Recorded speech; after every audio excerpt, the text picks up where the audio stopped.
Welcome to the Midweek Mailbag, your Detroit Lions midweek podcast where we answer your Detroit Lions questions right here on the podcast feed, wherever you're listening, on twitch.tv/Pride of Detroit, on youtube.com/Pride of Detroit. Not an emergency podcast like I think some people were hoping for, but we are going to talk some NFL trade deadline stuff. We're going to talk some Lions offensive struggles, and a whole bunch more. But before we get into your questions, let me introduce our co-host here for the Midweek Mailbag. You know him as the managing editor at Pride of Detroit. You know him as at Erik Schlitt on Twitter. It's Erik Schlitt. Erik, how we doing, buddy? Hey, bud. I'm doing good. I know a lot of people are disappointed out there that the Lions did make a move, but I think it speaks to the confidence that they have in this team. And, they're going to work with what they got, and they're going to save their money and put it towards all the things that they're going to want in the future. Yeah, let's start there before we even get to any specific questions on just like whether you're okay with that, whether you're okay with the Lions standing pat at the trade deadline, because I'm on record last night on the POD cast saying I was hoping they'd land a guard. Mm-hmm. I'm certainly not surprised that they didn't, or extremely disheartened, but maybe mildly disappointed is where I currently stand. Where do you stand? Yeah, I'm fine. I wasn't expecting them to make a move. I think there were some interesting ideas that were probably thrown out there, but inevitably at any trade deadline, more often than not, like 95% of the conversations just end up, not coming to fruition. And I think today they had like 8 trades or something like that, and that was like a record or whatever, right? Or so, And so I think, again, that speaks to the fact that it's just not always super active. And I don't know if there was a guarantee that if they would have traded something that the fans would have been happy with, like a quantity of or a quality of draft capital, if there was a quality of capital that they could have given away for a player that was going to come in and contribute, I don't know if they would have been happy with that. Like if you would have traded for a starter, would you have been happy with the cost to acquire that starter? I don't know. I mean, it's hard to say what actual starters we're going for, but most of the time, if you want to get a guy who's going to come in and be a starter and play 100% of the snaps for you, like a lot of the offensive linemen would have, it's going to cost, and I don't think they wanted to pay that cost. Yeah. So one offensive lineman goes. Trevor Penning goes from, I'm trying to remember what team he was on, to Saints. The Saints to the Chargers.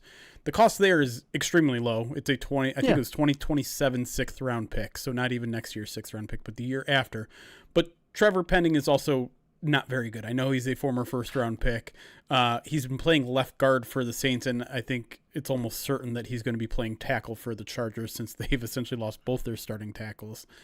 But no other offensive lineman went, which, given that Dan Campbell said this morning on 97.1 that it's somewhere there where they're looking, I think it's fair to wonder if maybe the price was just too high. Maybe there wasn't a team willing to trade away a starting capable offensive lineman. I was not alone in saying I thought Joel Bitonio was a guy that made a lot of sense, but you also have to think about this from Cleveland's point of view, right? Cleveland, maybe Bitonio isn't part of their long-term future, although I would say, given the cap hit that they're likely to endure next year on just dead cap alone, it would make sense to give him an extension. But on the other hand, too, you're a Cleveland Browns team that's trying to figure out how your rookie quarterback is going to perform the second half of the season, whether it's, one of their 2 rookie quarterbacks. And do you want to pull one of your best offensive linemen while you're trying to get your rookie quarterback going? There are other guys out there too. The Kevin Zeitler stuff you and I discussed, I don't remember if that was with PODD or just off air, but like Kevin Zeitler never really made a ton of sense, as much as Lions fans would like to see him back, just because it would mean you have to move Tate Ratledge off of the right guard position, and given his inexperience anywhere else, that seems like you're creating a problem rather than solving one. So I don't know. I would have liked to see the Lions make a move, but again, I'm not sure if the move was there to make. I didn't want the Lions to spend anything more than a 4th or 5th round pick, because quite honestly, I think they trust their depth. I think they trust guys like Coyote Awashika. It certainly sounds like they're kind of starting to hype up. Why can't I think of the center's name? Cologne, yeah, Tristan Cologne quite a bit. And I don't know if he's going to play center and you move Graham, or if he's going to play guard and you keep Graham where he's at. But those are guys that they trust in. And the one thing I'll say about the Lions trusting their depth, they've kind of been right when they've done that, right? Sure. They trusted their depth at edge this offseason. That's gone pretty well. They trusted their linebacking core last year, and it worked up until they hit their, fourth or fifth injury at linebacker. They trusted their secondary against a really good Buccaneers offense to weather the storm of missing 4 starters, and they were fine. Now, you're going to have to deal with no Christian Mahogany for more than just a week, right? It's going to be a month and a half here. But you're not down 5 players at the guard position. You're down 1. And the Lions built this team knowing that they're going to have to rely on their depth at times. And I think this is just them saying, yeah, we built the depth in a place that we're comfortable with. Now we're going to test out that depth. I'm going to be honest, and this is not a disrespectful take at Mahogany or even Tate Ratledge, but if you're going to lose a player on offense, if you're going to lose a starter on offense, losing your left guard or maybe right guard is probably the easiest one to lose. Right guard would probably be the easiest because there's a lot of them and it's a little bit easier to replace. But after right guard, I think losing your left guard, you can weather that storm because you have all very important players surrounding you. And so, I'm not trying to be disrespectful, but this is a position where you can put a guy in that can play, and he can look pretty good, even if he's not at the talent level of what Mahogany is. And so I think inevitably it did, like what we've been referring to here, is that the things just didn't align, right? Batonio's 34. He's been with Cleveland his entire career. It's kind of like the Cam Jordan thing that we talked about, right? Where would he, he'd be a fun ad, but would he not want to leave a place that he spent his whole career? And then, I liked a couple of guys, and I think we're going to get a question about this, and we'll talk about that in a second. But the guys that I liked were just rumored to be potentially available, and realistically, they probably weren't. And if they were, my guess is the price tag is too high. The thing that always sticks in my head is Brad Holmes talking about the trade deadline and saying, what if I trade for someone and then that player gets hurt, right? Then right. What? Then I'm out of capital and I'm out the player. And so he's always tends to lean towards the cautious approach, I think, when it comes to trades. And if the deal's not right, I'm not surprised he didn't make any deals. Well, let's go to the question that you're referencing here, because I think people will want to know, from Jan Key at Lemon Horse to ask, was there any actual trade at the trade deadline that you wish the Lions had made? Yeah, for me, I liked 2 moves. And again, I only liked them because they were players I liked in the draft, and they're still on rookie contracts. And there was rumors that both their teams were considered moving them because both their teams are bad and they have new regimes coaching them now, right? So maybe they were a fit for the last regime, but not necessarily the new one. The one that I think most people were yelling at me on Twitter about today was Jackson Powers Johnson, the right guard from the Raiders. He's a young player, played center at Oregon, and then he has played center, left guard last year for the Raiders. Now he plays right guard for the Raiders. So he's got positional versatility. He hasn't been very good, but again, I don't know if that's attributed to scheme, personnel around him, or maybe not just a good fit. But he was a player I liked a lot in college. I thought he was someone that if he really was on the trade block, he would have interested me, especially with Graham nearing the end of his career, whether it's at the end of this year or next or whenever. Having a guy like Jackson Powers Johnson, I thought would have been valuable, and I would have been interested in the cost to acquire him. If it was like a second round pick, I'm not doing that. But if he was available for like a fourth, I probably would have entertained that because they're probably going to have 2 fourth-round picks. So I liked that move for now and the future. That's one of the reasons why I liked it. The other one that I liked was on the Titans, and people are going to think I'm nuts for this one, but Tavondre Sweat, the nose tackle for the Titans, he's not a need right now by any means, but he's a young upside nose tackle who could be a DJ Reader type replacement a year from now, and he could be like DT3 for them with their Aleem, Tyleek, and again, I heard he was available. I don't know if that was true, but if you could get day 3 value for him, and you would have been able to put him in, that would have been a good move for the future. But it really wouldn't have done a whole lot other than maybe help give you a little bit more run defense. But they're already pretty flush there. So those were the 2 moves. I doubt either one of them were really like seriously out there, but those were the ones that I think piqued my interest. I already said the moves that I would have wanted the Lions to make. I actually think the question here is asking something different. I think it's asking, of any of the completed trades today, were there any that you wish the Lions had done? And so let's look at some of the trades. So trading for Trevor Penning, a 2027 6th-round pick. Would you have made that trade? I don't know. I mean, if you think he's better than Skipper, maybe it's worth it. But is he? I don't know. I think it says a lot if a team is willing to trade a former 1st-round pick for a 2027 6th-round pick. That pretty much tells you all you need to know. Right. So, not a fan of that.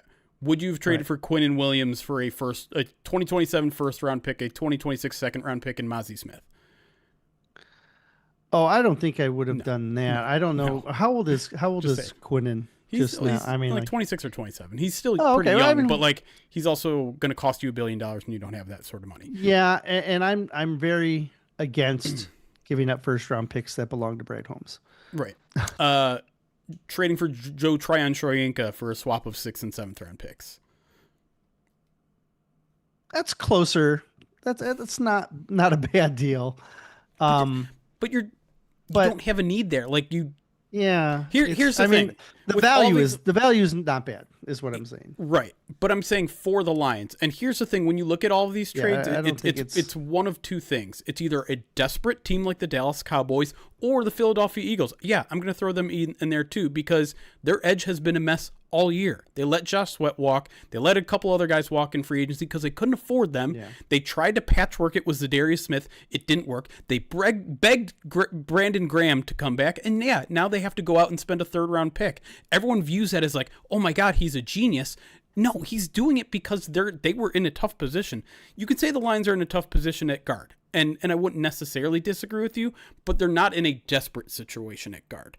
And then the other trades that you're going to see here are teams with a ton of capital, like the Indianapolis Colts, that can go out there and trade 2 1st-round picks for someone like Sauce Gardner. The Lions don't have those resources financially. They don't have those resources in terms of their draft picks. I guess they could trade away 2 1st-round picks, but they're not going to. And so when you look at these trades, Rashid Shaheed, like that doesn't make sense for the Lions. They have 2 wide receivers that are locked up for years to come, and they just drafted one with 3 3rd-round picks. Sauce was never going to happen. Jacoby Myers, not going to happen. Logan Wilson, they don't need a linebacker. Like, there's nothing on the board that actually happened that I think made sense for the Lions, and I think that speaks to a bigger point that the Lions are not desperate and they don't have a ton of capital to make a big swing trade. So anything that was going to happen today was probably going to be amongst the, 6th, 7th round swap for a guy, and was that going to make anybody happier than they are right now? I don't think so. Yeah, the only reason I was picking the guys that I picked, it was because their future contracts were palatable, right? Right. That's one of the reasons. The same with Bitonio, right? But right. But again, we don't know if those guys were actually available, so it's hard for me to get mad at Brad Holmes if I don't know the information that I need to know to get mad at him. If he went out there and called Bitonio and they're like, "Sorry, we have a rookie quarterback, we want to protect him," that's the end of the conversation. You don't go all right, fine, take a 1st-round pick. Like that's reckless and dumb. Isn't that all they have? They only have rookie quarterbacks now, or something like that. I feel so. Like, yeah. The other part of this conversation that I think is worth bringing in comes from Between the Numbers. Anthony says, do you see Brad's confidence in Miles Frasier as a primary reason why they didn't make a trade at the deadline? Inside the Den implied that Brad would have drafted Frasier with a late third-round pick at 102 if they didn't trade up. They drafted him at 171. Well, it's a fun thought, right? I think if Frasier was healthy, you could make that argument. Like healthy and went through training camp and was going through the season, you know what I mean? But the fact that he hasn't gone through training camp, he really hasn't had much acclimation time. Even if he comes back now, which maybe he is, he did a little prayer and little prayer emoji today, a little prayer emoji. Yeah, that would be great if he gets activated. And it's worth noting that we started seeing him working with trainers at practice in recent weeks too. So like it is very possible the Lions literally tomorrow, by the time you're listening to this on your podcast feed, that his clock may have started. It's very possible. But if you activate him tomorrow, he's going to take all 3 weeks. Yep. Like he's really going to. Like so if you're telling me, hey, in 3 weeks, he's going to be ready, I'd be shocked. I agree. Okay. Mm-hmm. So while I like Anthony's idea, and I do think that Frasier is a talented player who has starter level potential when he gets up to speed, I don't know how long it's going to take him to get up to speed. Thinking it's going to happen in 3 weeks, I think is wishful thinking. Could it happen by the end of December? I mean, maybe mid-December, maybe. I don't know. I still think that's pretty wishful thinking. At this stage, I'm viewing him as he's a 2026 guy. Yeah. And any activation now is to get him ready for 2026 competition. If you are able to get him into games, awesome. But I don't think that they're relying or they're hoping that all of a sudden he gets up to speed and he's able to take on a starting role. If he does, man, that'd be great. But it'd be hard. That's a hard ask of a young kid. Yeah, I 100% agree. And I will add to that Dan Campbell's been asked a lot this week. Okay, what are you going to do at left guard? What are you going to do? You know how many times he mentioned Miles Frasier? Probably zero. Yeah. He is not part of the. I mean, obviously, he pretty much can't be part of the immediate plans because, like you said, this guy didn't practice during training camp, right? He's a rookie who has zero experience with full pads against NFL level opponents, even teammates. So when they start his clock, if that's this week, if that's a couple weeks down the line, if they decide, you know what, let's shut him down for the year and just chalk it up for 2026. None of those would surprise me. The most surprising thing for me is if he somehow starts at some point this year. It would be a huge upset for him to do that because I think the time it would take for him to get to the field, by then you might have Christian Mahogany back anyways, right? Like, because I do think we're talking about late December, which it's going to take at least a month. It's going to take at the very least a month for him to get NFL shape, NFL ready. Then he has to climb his way up the depth chart in another 2 or 3 weeks. And because they're not going to be like, okay, I think he's already better than Tristan Clone. I already think he's better than Coyote Awashika. That's just, you're not going to get to that level of confidence in a player that has not seen any live bullets. He might see like 1 or 2 padded practices between now and December. I'm excited for him, and I think Lions fans should be down the road. But I think even if they start the clock on him this week, any sort of 2025 action would be beating pretty significant odds. So I saw a question in our chat just as a follow-up, like How long did it take for Mahogany to get up to speed? Because he missed training camp as well. His clock started about a month earlier. It started early October 7th, I believe is the date it started. And he didn't play. He saw 3 snaps on Thanksgiving on a special teams, but he didn't play until week 16. So 2 months. So yeah. So if you prorate that, if Miles came back today or tomorrow, he wouldn't be ready till the NFC Championship game, essentially. Like that's kind of like if he was on that same path. So, Yeah. little different scenario, and so yeah, it'd be a hard road for Frasier to get back, in my opinion. All right, let's move on from the trade deadline. Let's talk a little bit of offensive issues, things of that nature. We'll fit one or two questions here and then talk more about it on the other side here. Let's start with a question from a Pride of Detroit Direct subscriber. Victor V says, obviously this team is in a different situation than they were in year one, but could you see a scenario where Dan Campbell parts way with John Morton like he did with Anthony Lynn? Through 9 weeks, it just doesn't seem to be gelling like it should. How long of a leash do you think Mo is being given to turn it around? I think he's going to get the season at least at a minimum. I don't think there's an Anthony Lynn situation here. He understands the language. There's ways for Dan to get more involved without having to let him go. There's a relationship there that wasn't there with Anthony Lynn, and so I don't think he's going to pull he's going to pull the leash on him anytime soon. It could be an off-season question depending on how the rest of the season goes, but this is an offense that has had a couple of tough games. At the same time, they're still statistically pretty good. And like they're the second highest scoring numbers here. I just tweeted this out because it's hilarious. They were the third highest scoring offense last week. Now they're the second highest scoring offense, despite the fact that they scored fewer points, because I'm pretty sure the Dallas Cowboys was the team that dropped out of the top two. But I think we can all agree that the offense is not playing their best football right now. If you look at their last 3 games, they have not. What have they scored? They've scored 17, 24, and 24. Well below their standard. Well below the standard of, like, I don't think anyone can, even if they're the second highest ranked scoring offense, I don't think anyone in Detroit would argue that they're the second best offense in football right now, right? Is that fair?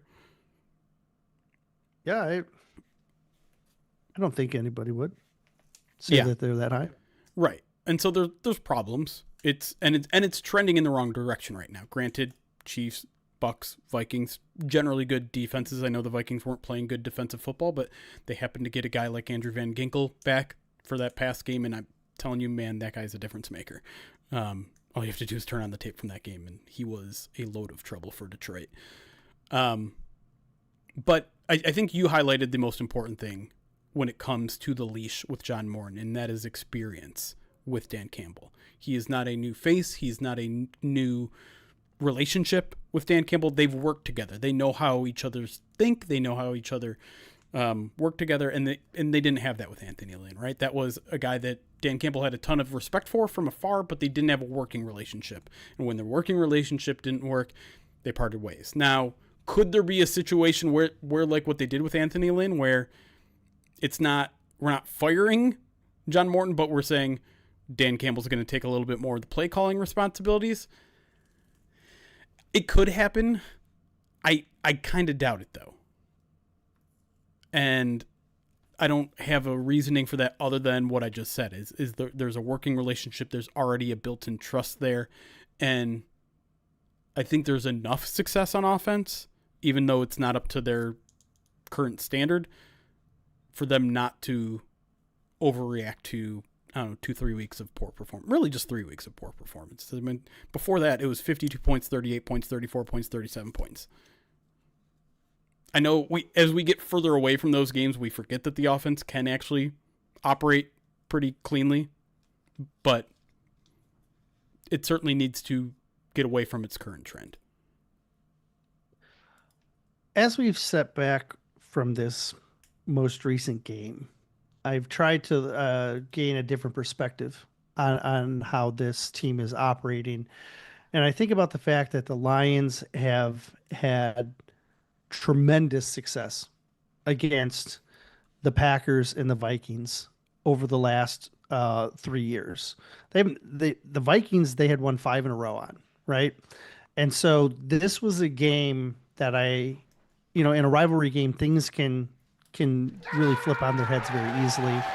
And I look at those rivalry games and those divisional games and the opponent and I I I'm less uh, negative about losing those games, and I don't like how they looked, but I do like how they've looked in other games outside of Casey. Like I like how they looked against Tampa. I like how they took care of business against the Ohio teams, right? Like I think as a collective group overall, I'm less down on this team than I think a lot of fans are, and some of it is uh, because I believe the Vikings were really prepared for this game. And look, this is a lot like Green Bay, where they were more prepared for the game than the Lions were, and that can be mildly concerning. But let's see how they go the second time, and you know, I'm not as down on this team as I think most of the questions are going to be here. I'm really interested in how you're going to answer this next question because I mean, I think I know, but I'm interested Okay. anyways.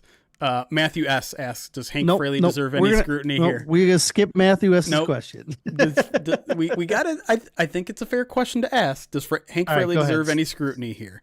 He's been well appreciated the last few years, and that doesn't change. But the offensive line and run game are in question, and it feels like concern rests solely with Morton. But should some sit with Fraley?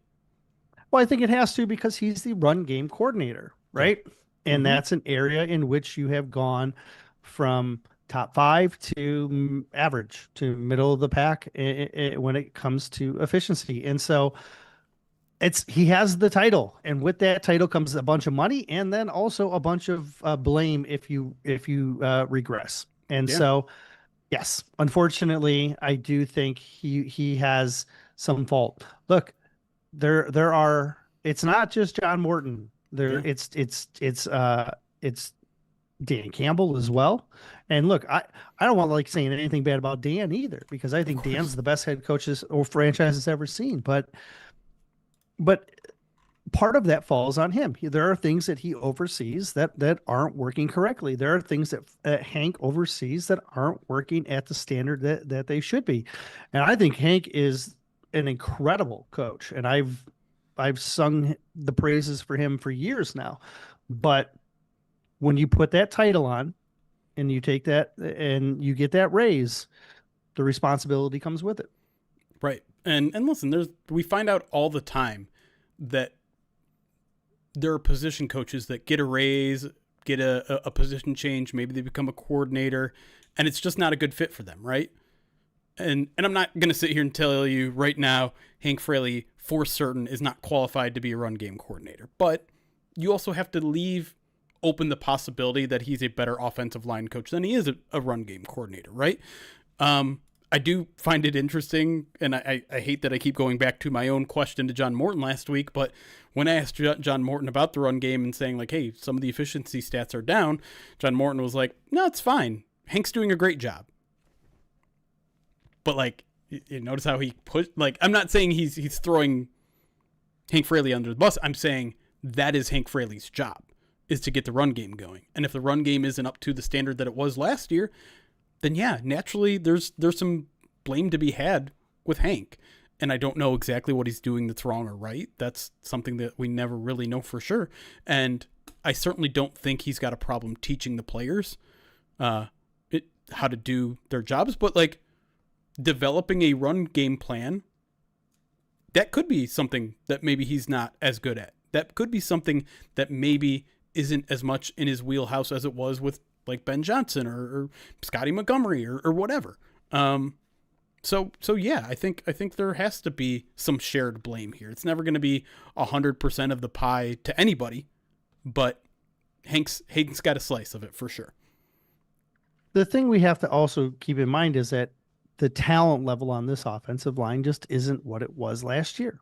It Very just true. there's you lost a massive piece in the middle of your offensive line that we went on and on about how he was how Frank Ragnar was such a pivotal piece to their success, and so we expected them to struggle, and they are. I just don't think we thought they would be arriving at the middle as opposed to still staying in the top 10. So, look, things can turn around in a hurry, right? Sure. We've seen them play top 10 run defenses, and as you pointed out, the Vikings got healthier and they had a really good game plan, and and they executed it very well. So they kept, all over social media this week is all about how they took Ja out of the equation by forcing A gap blitzes in order to take him away. And if you watch, the offensive line wasn't adjusting to that, right? Instead of keeping guys focused on the interior where the blitz was coming from, they kept their focus on on the outside. They didn't adjust back in quick enough. That forced Ja to have to check, and so there was all kinds of things that just weren't working. And as Dan mentioned this week already, like they were slow to adjust. Now they know better. Now they're gonna, you learn from it, and sometimes these bumps along the way help make you a better team. Yeah, and Dan said it this week too. That every season you're going to face a little bit of adversity somewhere. Last year it was all the injuries, and they found their way through it. I've already seen someone, I can't remember who it was, compare this last loss to the Packers loss on Thanksgiving in 2022, where it was just like, no, 2023. Sorry, 2023, where it was just like there was this bad stretch of games where you lose to the Bears a couple weeks later on the road, and you're just like, oh man, this team looked really good before, and now they're sliding. I don't think they're going to make the play. Like, they might not make the playoffs. They might not win the division. Right. You want to remind me where that team went after that really tough stretch in November in 2023? Where'd they end up? 30 minutes from the Super Bowl? I thought you meant the next week. You threw me off with that. No. They went 30 minutes to the Super Bowl. I don't remember what happened after that, but like, yeah, things can. The point being, what you just is what you just said. Things can turn around in a hurry. You can think this team is heading on a negative trajectory, and they have all these flaws, and then 2 weeks later, 3 weeks later, it all seems like they figured it out. Yeah, and the Lions have been pretty dang good at doing that. And I don't think I need to be the 80 millionth person to point out that they haven't lost back-to-back games in 3 years. All right, let's take a break. When we come back, a little bit more on the offensive line, then we'll talk a little bit about the defense, talk a little bit about some personnel decisions in the last Vikings game, and a lot more when we come back here on the Midweek Mailbag. We'll be right back.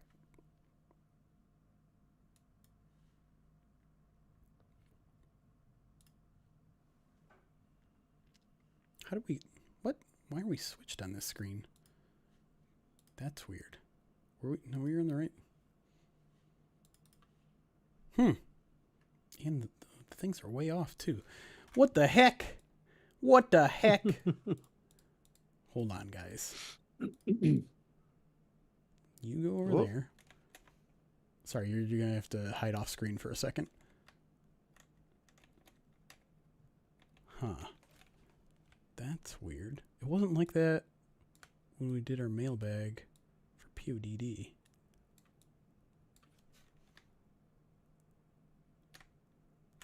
That's better there. Now let's grab you. Fix you. I will try to fix you.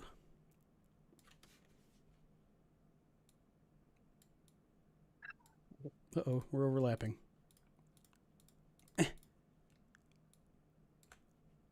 There we go. Beautiful. All right. Let's get to some alerts. We'll talk some donations for Movember. And I want to update the numbers there on the top. Sweet. And then we'll answer some of your guys' questions. What will it take for Erik to start panicking? Ooh, good question. That's the best question. The response we got look testy. at the response. What was this? I missed it. Where is it? An awful lot. Erik's seen a lot. I don't know if that's a shot at my age or just my experience, but it's probably an appropriate answer. We saw testy Erik on Pride of Detroit Direct. Because those things were irritating me, and I thought like I was keeping it under wraps. Like, it's weird because like during the game, I was like totally chill, thinking they could still win it. you Okay. were you were mad and you were like nothing's working, and then when we got to the video, you were like calm and collected, and then I was like, well, I guess it's bubbled over by this point, and so I need to start getting mad about. No, I, there's a balance between us at all times. I yeah, I was. There's a couple of things on there that just irked me, like that just didn't. Some of those things in that game, man, it just didn't make any sense. Yeah, you got mad at me during the game because I tweeted. With 6 minutes left, with you tweeted this loss, and I was like, well, "Come on!" It was after the blocked field goal, because best case scenario at that point was down 2 with 4 minutes left, which is down 2 scores with 2 minutes left, which is where they were at, which essentially, like it's comebackable. I will. I know it was a little early, but yeah. I was also right. Yeah, but you might have just jinxed them. Maybe they would have been on their way. No, and then, if there's anything, no. And then when they heard, oh, Jeremy's giving up on us. No. They were like, all right, let's bail. No. As chat should be able to attest to, I've reverse jinxed a lot of things out there. Yeah, no, but I'm not saying you jinxed them. I'm saying they heard it.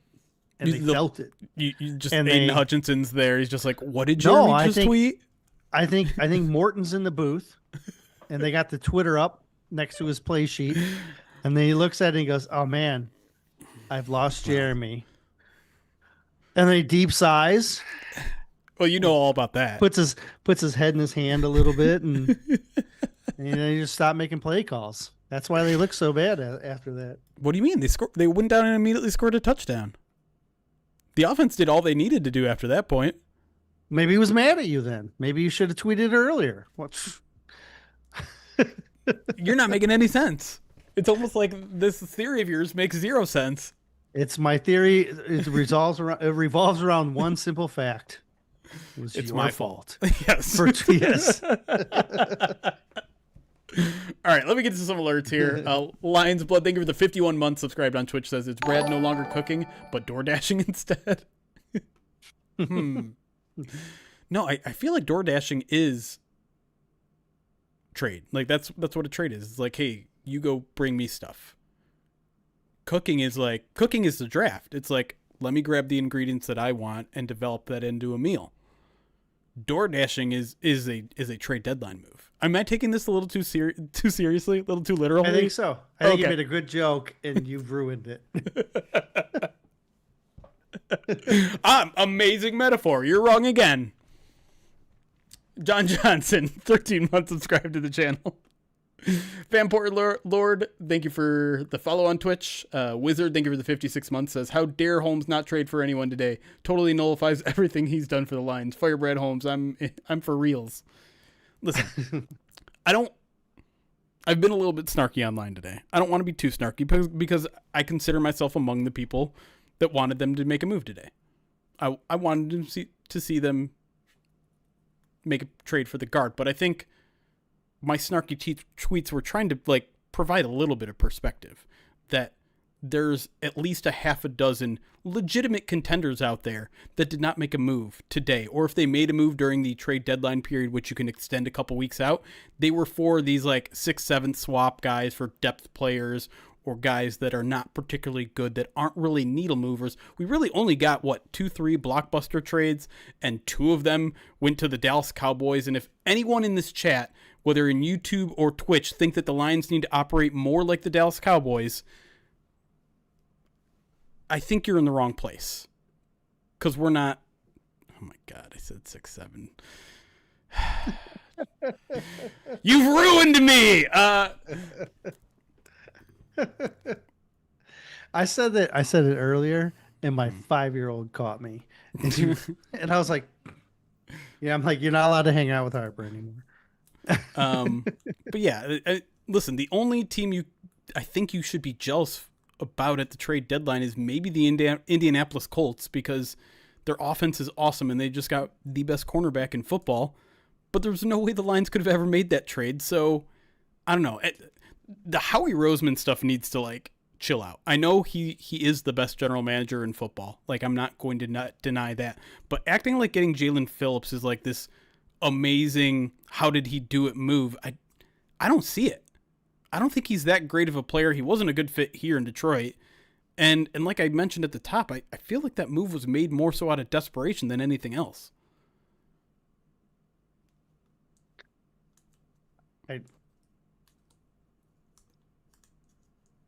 The moves that he makes, it's a different plan than what the Lions have. Like, he's at a stage where he is making these moves because he's also letting guys go because he can't afford guys because he's making moves and so like it's it's a totally different situation. Like, it's a situation that. But the Lions could be there in a couple of years where they can't that's sign what I'm saying. all their, I'm saying like 5 years from now, this might be where Brad is, but right. He's not there now. Right now, he's in the let's solidify our base and re-sign our guys, and that's really where I think his priorities should be, and that's probably where they were today. Alien Viver says, just talked to Eagles fans today, and there's a lot of quote unquote hope that this works out. All right. Big Aries, by the way, dropped a $100 donation to the Rogel Cancer Center. Can I get some claps in the chat for Big Aries, one of our bigger supporters for years, dropping $100 to our donations. We're now over the $2,500 mark, which is halfway to our first milestone. Which in 3 days, essentially 3 streams, that's pretty darn good. Lost Oceans, a $25 donation, says, draw a soul match. I imagine he meant draw a soul patch, which, yeah, more than happy to do, which is a good reminder, people, that a $25 donation and I will draw anything within reason or write anything within reason on my face. That's good enough, I think. Oh, I just put on my lip. There are other things you can make us do. A $50 donation you can mute one of us for a full minute if you want. A $100 donation and I'll change my background. Don't you also get is the PODD sub come along with that 100? Yep. $100 donation gets you a Pride of Detroit direct subscription through training camp next year. And if you already have one, that you get one that you can gift to somebody. Whole bunch of stuff.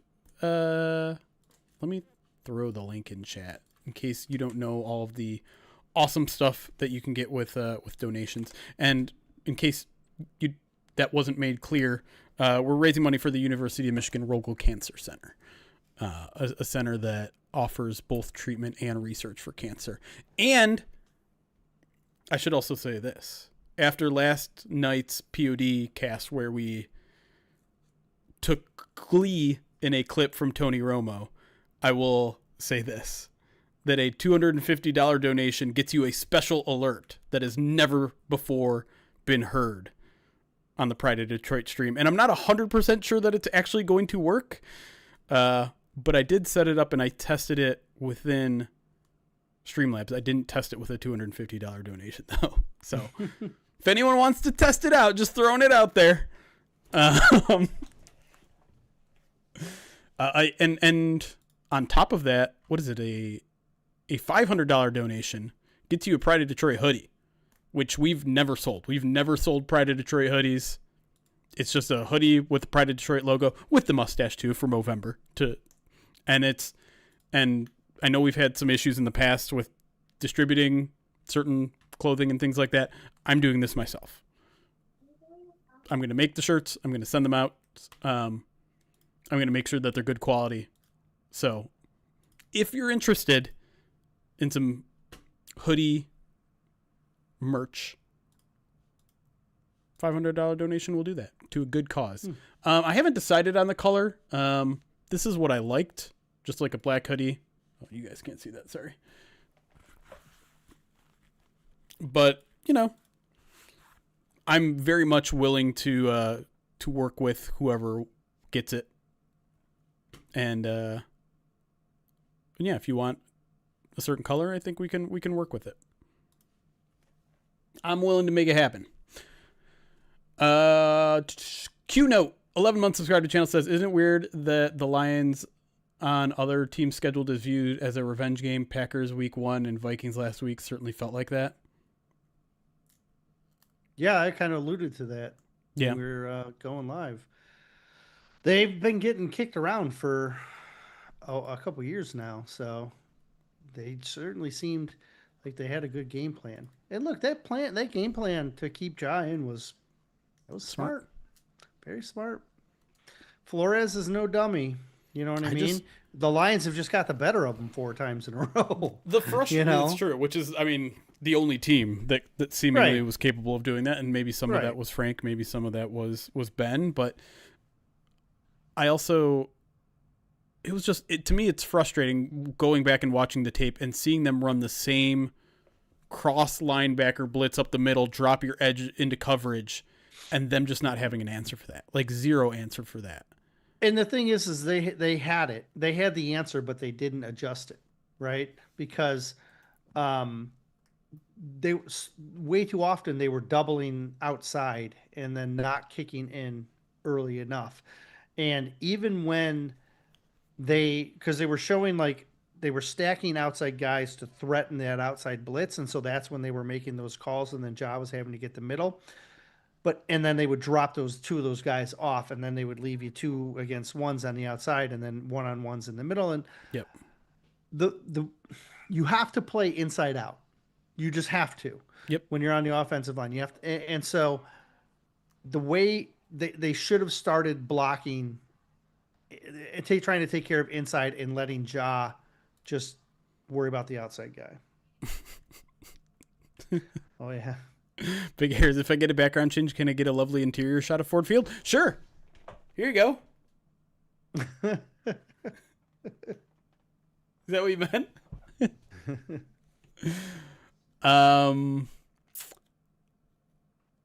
Joshua Mercer, 60 months subscribed on Twitch. Captain James Kirk 10 bit says, what the heck is this talking about 2023 and where did the wet blanket go? I'm telling you, man, I think I've figured myself out that I am just the opposite of where the masses are. When the masses are too optimistic, I pull them a little in and be like, okay, hold on. I know we're all really excited, but... And then when everyone's losing their mind on trade deadline day or draft night or free agency day 1, I'm be like, hey, come with me. Everything's going to be fine. And it's all about providing some bigger perspective because, listen, I'm a reactionary person too. Erik can attest to that. But after like 24 hours, sometimes I feel like, okay, this is a 24-hour rule. But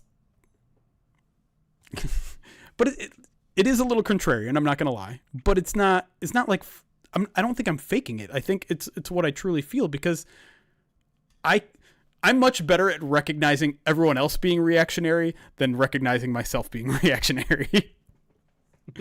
And come on, I think y'all could admit that you're reactionary too. Like let's have a real talk for a second. We're all panicking over a left guard. And as Erik pointed out, like they currently had a 6th rounder playing there. It's not the end all be all of this team. They're not going to win or lose by the success of the left guard. Now, granted, their offensive line problems run deeper than that, and I can understand wanting more depth all around. But was all of that going to get fixed by 1 or 2 moves at the trade deadline? I don't know. I think they're going to end up with Aushika because he's a better pass blocker. I think they're going to try and, especially this week, they're going to lean on him early, try and let Cologne win. I think Cologne might be a better run blocker. We'll have to see. But it certainly seems like this is Aushika's job to lose right now. Yeah, I'm with you. And listen, I was on record several times this offseason saying my concern with the offense is less to do with Ben Johnson and more to do with the offensive line. I think a lot of us at Pride of Detroit felt that way. And so that's why we weren't panicking after week 1. That's why we weren't, we were happy to see some of those issues go away early on. And it's why I'm not going to overreact to 2 or 3 bad games here either. Like, some of this was expected. Some of it is expected to get better, right? You're expecting the offensive line to gel a little bit more. You're hoping that at some point Taylor Decker is not going to be, losing body parts every week. You hope Tate Ratledge gets better as the season goes on. You expect that for a second round pick, but I don't know. I'm not saying you shouldn't be concerned. It's more like the season is over. Brad Holmes doesn't care about a Super Bowl. Like, it's the extremes where I'm trying to pull people back, not don't be concerned, everything's fine. Because I'm with you. It's not. But things can turn in a hurry. WaveKid TV, thank you for subbing on YouTube. And we're caught up.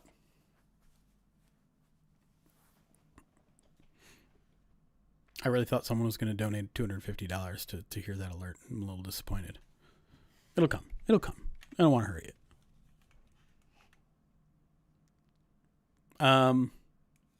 Do you want to know how I reacted on Twitter today? How's that? You didn't go on it? Yeah, pretty much. That's pretty smart. I basically went on, posted an article, and then I clicked off. Spent a lot of time trying to get caught up. Well, that must be nice. So some people have to check the news and see if it happens. I had the breaking news feed up. But that's it.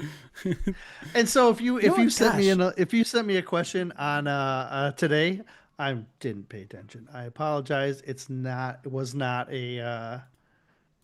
something that I was not trying to insult anybody, but you're just now making me realize that I don't just have a Twitter feed that is just like the NFL insiders.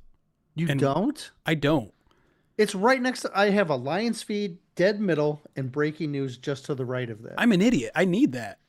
Yeah. It's like a handful of accounts. Everything else. Yes. The Pride of Detroit is relatively localized to people that are breaking news or analysts that I respect. It's very funny to me when people are like, Pride of Detroit, follow me. I'm like, you're a good person and I like you, but this is a work account. I kind of it's not social media to me, really. It's work media.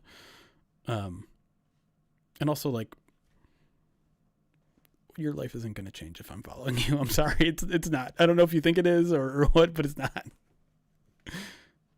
I understand it might make you feel good for a minute, but I'm not going to change your life. I'm not that powerful. All right, let's get to some questions. Yeah. Make a break, dude. Subscribe to my breaking news list, or if you don't want to make your own, it just puts what you want, what you need to see. That was it. I probably have too many people in there if I'm being honest. Ooh, tell me someone you're going to take off. Well, I have Brugler in there, which I don't need. He's not really breaking news, but I love whenever Dane tweets something, I want to see it. So I put it in that so I can. I know it's there. No. Adam, I don't think Adam ranks on his list. No.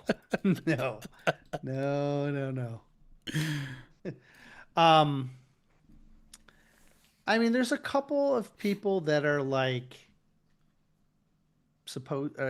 are breaking news people that maybe get one breaking news thing a year that I probably don't need in that feed. But I used to have some other people that were breaking news people that really aren't. So I've taken them out since, but. You've taken them out? Yeah. Yeah. Tactile Puma, is left tackle or center more likely in the first round? Next year? Left tackle. I'm with you. I still think Tate Ratledge is going to be the team's future center. I still think that's probably the long-term plan. And then you got Mahogany and Frasier. future All-Pro Miles Frasier. Yeah. And who knows with Decker, man. This is already a pretty trying season for him. And the last time I saw a lineman go through such a trying season was Frank Ragnow. And my worry is that you're going to see both him and Graham just be like, well, that's it, and then you're looking at Panay and 4 young pups. Right. And that's why you really want to get Tate that full season. That's why you want Mahogany to get back as quickly as he can. That's why you would like to get Frasier up and practicing so that you're not, dealing with a lot of inexperience. It's bad when they didn't do the Scotty interview this week. You mean Scotty Montgomery? He'll talk tomorrow. I don't know if that's what you're talking about, Jake D, but tomorrow is normal. It's Dan Campbell. It's Scotty Montgomery. It's going to be a positional coach as it usually is. Then practice, and then Thursday is going to be the coordinators. Then Friday is Dan Campbell, a positional coach, and practice. Maybe you're talking about a different Scotty. I don't know. Or maybe you're not even talking to me. YouTube tends to have their own conversations there, and then I try to jump in, and they're like, we're not talking about you, dude. I'm like, oh, okay. What question will you ask Phip? I don't know. Obviously, I think he's going to be asked about the block kick. He's going to ask about his return team. Well, you know what the hard part is for Phip this week is that Washington has one of the best special teams units in the game. Yeah. Like, they're phenomenal. Yeah. And so, like, you're out of the frying pan and into the fire here, Phip. He's got his work cut out for him. True. It might be a put it out of the end zone type of week because, Washington's good. It's one of those spots that they're really good at right now that hasn't dropped off. So, jerks.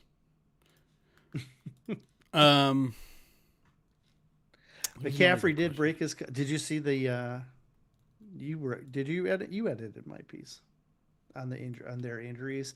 McCaffrey broke his collarbone on the opening kickoff. Oh, yeah. I thought you meant Christian. I'm like, what are we? Christian McCaffrey's injured again. Luke McCaffrey. No, Dylan McCaffrey. Dylan. Do you remember Dylan? No. Quarterback at Michigan. The other brother. The Luke. You don't remember? Oh, okay. No. I'm a bad Michigan fan. That's been well established. Ooh. Yeah. Luke was supposed to be the next JJ before JJ. Him and what was the oh man. What was his name? The quarterback that's in I think he's in the in New England right now. Who was the other? No idea. They got both those guys at the same time. He went to he transferred to Tennessee, and they backed up Hendon. Oh my gosh! And then Mike made a big deal out of him because he has a big arm. Joe Milton, thank you so much. Thank you so much, Joe Milton and McCaffrey. Those were the two quarterbacks at Michigan at one point, and there was like, ooh. They're so loaded at quarterback. As soon as I graduated from Michigan, given like how bad they were by the time like we're talking end of the Rich Rod era, or really start and end of the Rich Rod era. Ooh, Rich Rod. I was like, I think I'm out. Like I got to have a nice Lloyd Carr send off because I was at the beat Tim Tebow in the whatever Florida Bowl game that was, and then Florida. Yeah, that was fun. Yeah. And then I lived through frickin' I think maybe that was the end of my fandom, is living through App State as a student there. It was just like that. And I think I've told the story several times. It wasn't that game that broke me, it was the game after. It was Oregon just laying the pipe to Michigan the following week, to the point where I did something that I absolutely never do: leave at halftime. I left at halftime of that game. Wow. And my Michigan fandom has never been the same since. Lloyd was my head coach when I was there. Yeah, you're old. You were at that game too, Matty? Yeah. It was a rough one. That was, I mean, they just, I need to know what the score was at halftime. They had to be what? 2007-ish? Michigan football 2007 season? No, it was 2008. Was it 2008 already? It was 2008. No. What year was this? Was it later? It couldn't have been later.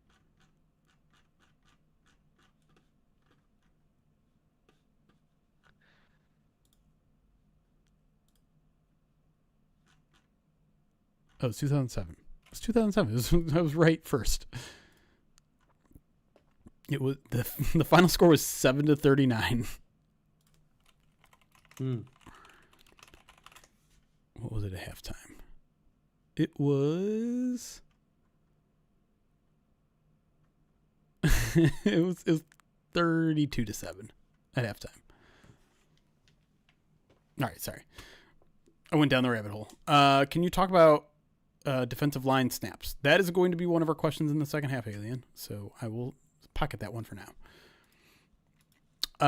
The Inside the Den that dropped has been around for a week or so. It's very good. It's on Josh Pascal's cancer recovery. I will say there should be at least a little bit of a trigger warning on that episode. There are some pretty graphic images of his feet. That very disturbing. And I'm not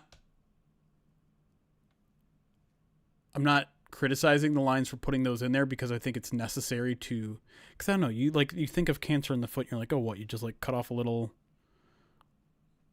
scab? Like, no, it was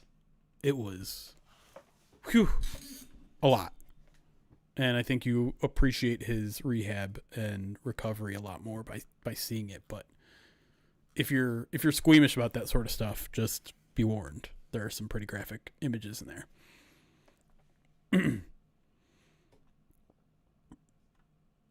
Yeah, we'll talk about that too, Cram, because I am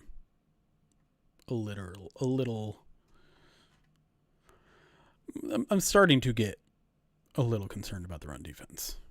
I'm not there yet, but there's some disturbing performances. You're giving me a look like, nah, you're overreacting, Jeremy. No, I'm revisiting my first year at Michigan and all of the games that happened. I completely forgot about some of these things. You're just off in your own little world right now. No, I'm listening. You were talking about all about Josh Pascal and his feet and stuff like that. But no, I was like, I was looking at some of these games and I was like, my gosh, this guy's some of the guys that I saw play back then. Okay. Pretty impressive players. Sure. Tim Biakapatuka. Not that long ago. That's just mean. No, you know who the quarterback? The first game I ever saw as a student, the quarterback of that opposing team. I want to see if he was a freshman. I think he was a freshman that year. Ben Roethlisberger. Wow. Miami of Ohio. Ohio. I knew it was a reddish team. Not even. I think he was a freshman starter that year. I remember because I ended up running into his parents, ironically. Like, it was weird. Like, I was in the student section, and then a friend of mine was over in a different section, and so then I made my way over to them, and I sat down and I was talking to them, and then the Roethlisberger's parents were right in front of me. I was like, oh, Interesting. Your kid looks pretty good. I think he'll be okay someday. Did you say that to them? Yes. That's funny. I'm like, yeah, he lost, but like, he looks pretty good. I'm like, actually, he's really talented. I'm like, I think he'll be good. Yeah. Just make sure he becomes a good human being. Yeah, I didn't have that conversation with him. I was just football.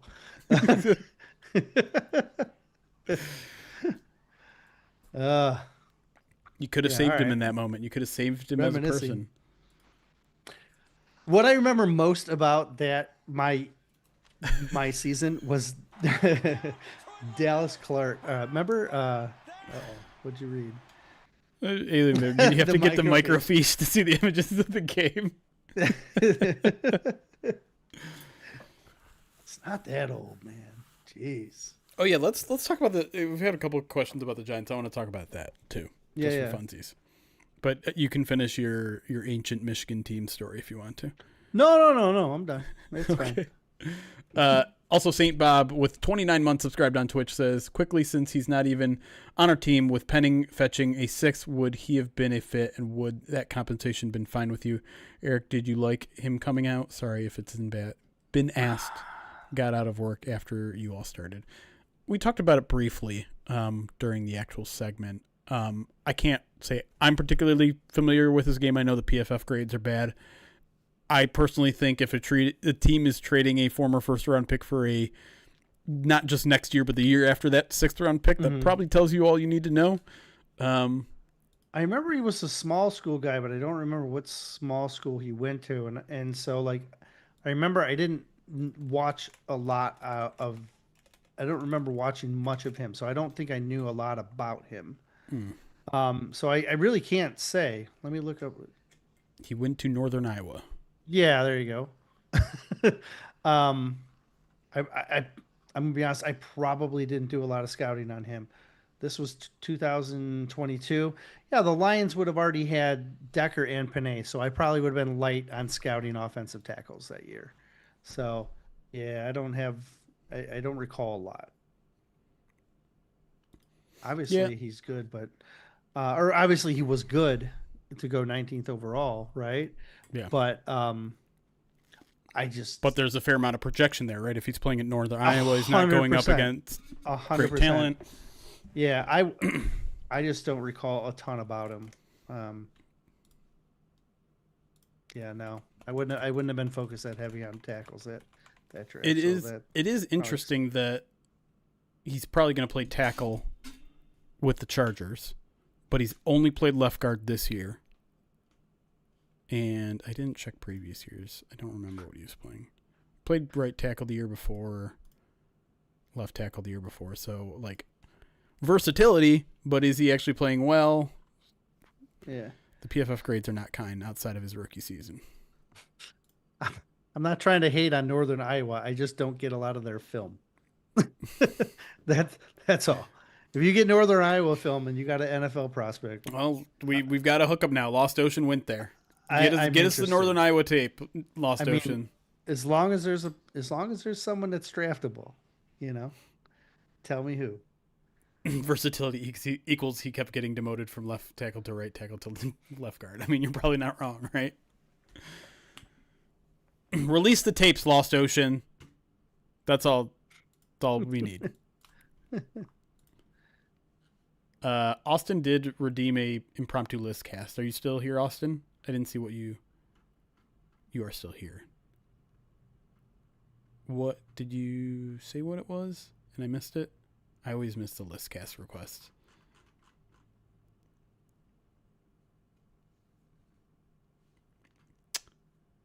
10 bits from Captain James Kirk said, what's crazy about the conversation with Ben's parents is that Ben was going to drop out of school, but his parents said that this nice kid said he might be pretty good, so Ben stuck around.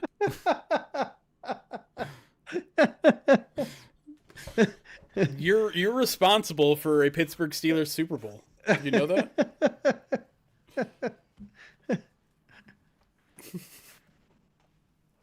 My buddy works there. I could probably get something if you want it. Probably only if a Northern Iowa guy was signed or drafted by the Lions. Can I get at least one recommendation from you for of a lines moment you'd like to see as an animated emote. Oh. Austin is in just like an emote creating space right now. I know you sent me more, and I haven't looked at the email yet, but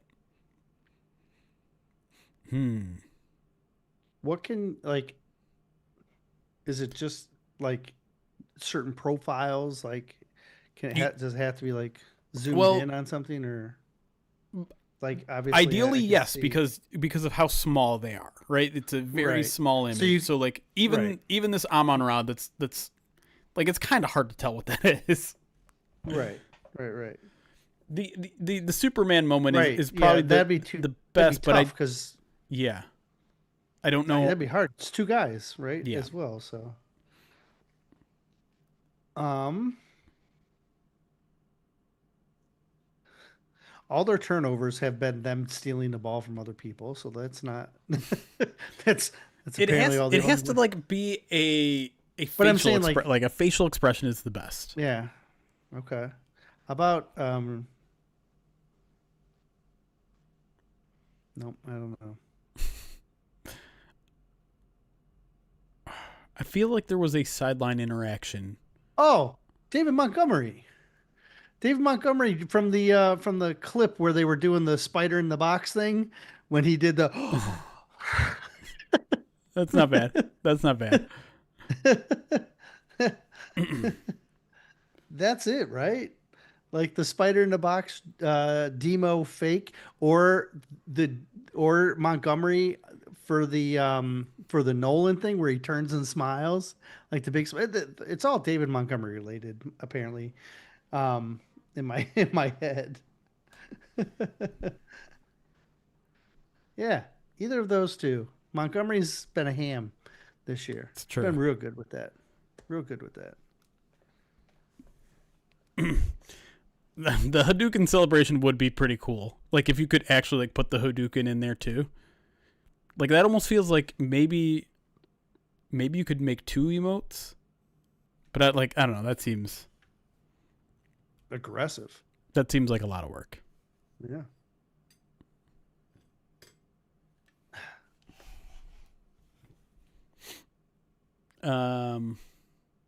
Okay. We ready to get back into it? All right.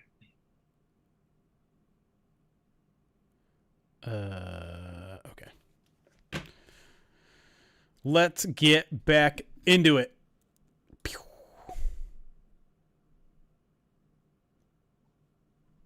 Let's change the title for the second segment here too.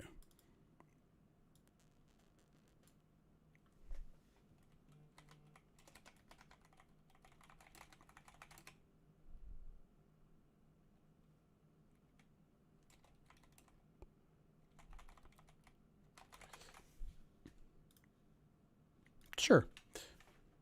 We'll go with that.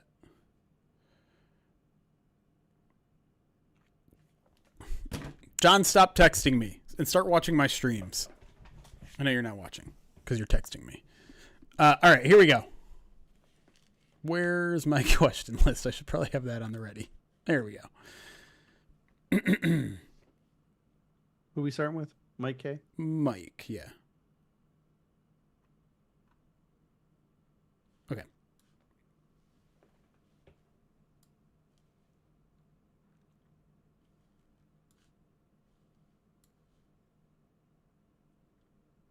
Welcome back to the Midweek Mailbag, answering your Detroit Lions questions fresh off the trade deadline, heading into Commanders Week. Let's move back to one of our Pride of Detroit Direct subscribers. Mike K asks, I wonder if there's too many cooks in the kitchen with our offense. We have Morton, Shaw as pass game coordinator, Hank as run game coordinator, and Dan weighing in as well. It stuck out to me in recent press conferences. Morton was asked a question about the running game and said Hank does a great job, as I referenced to in the first segment. I know we had a similar setup in the past, but I'm wondering with Morton not having seniority on staff, maybe he doesn't feel like he can fully take the reins like Ben did. No, yeah, I don't think there's too many cooks because I do think those are roles that they've had in place for a while, so the system should be able to roll on. And the way I perceived that Hank does a great job, the run game coordinator and pass game coordinator are basically like developing information and then handing it to the offensive coordinator to either install, find a way to work, eliminate things that don't work. Um, it's not like the offensive coordinator is like, well, hands off. This is the run game is all on Hank here. Right. I'm just the play caller for passing play.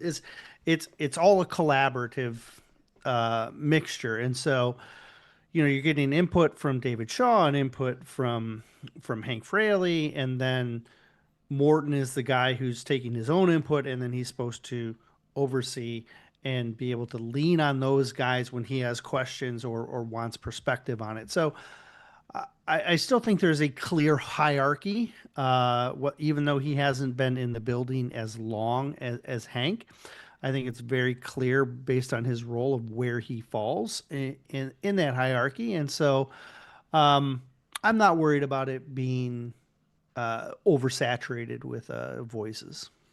Yeah, I don't think it's necessarily a too many cooks in the kitchens thing, but I think it certainly could be a hey, we're still feeling each other out here. We're still trying to figure out how we work best together. Like, because I think it is important to point out that it isn't just John Morton that's the new piece. It is a new run game coordinator. It is a new pass game coordinator. It is all these guys working together in new roles that they didn't have before, and maybe we shouldn't have expected that to click right away. Of course, again, it's like I feel like we're trashing this group that isn't terrible, but certainly isn't up to the line standard.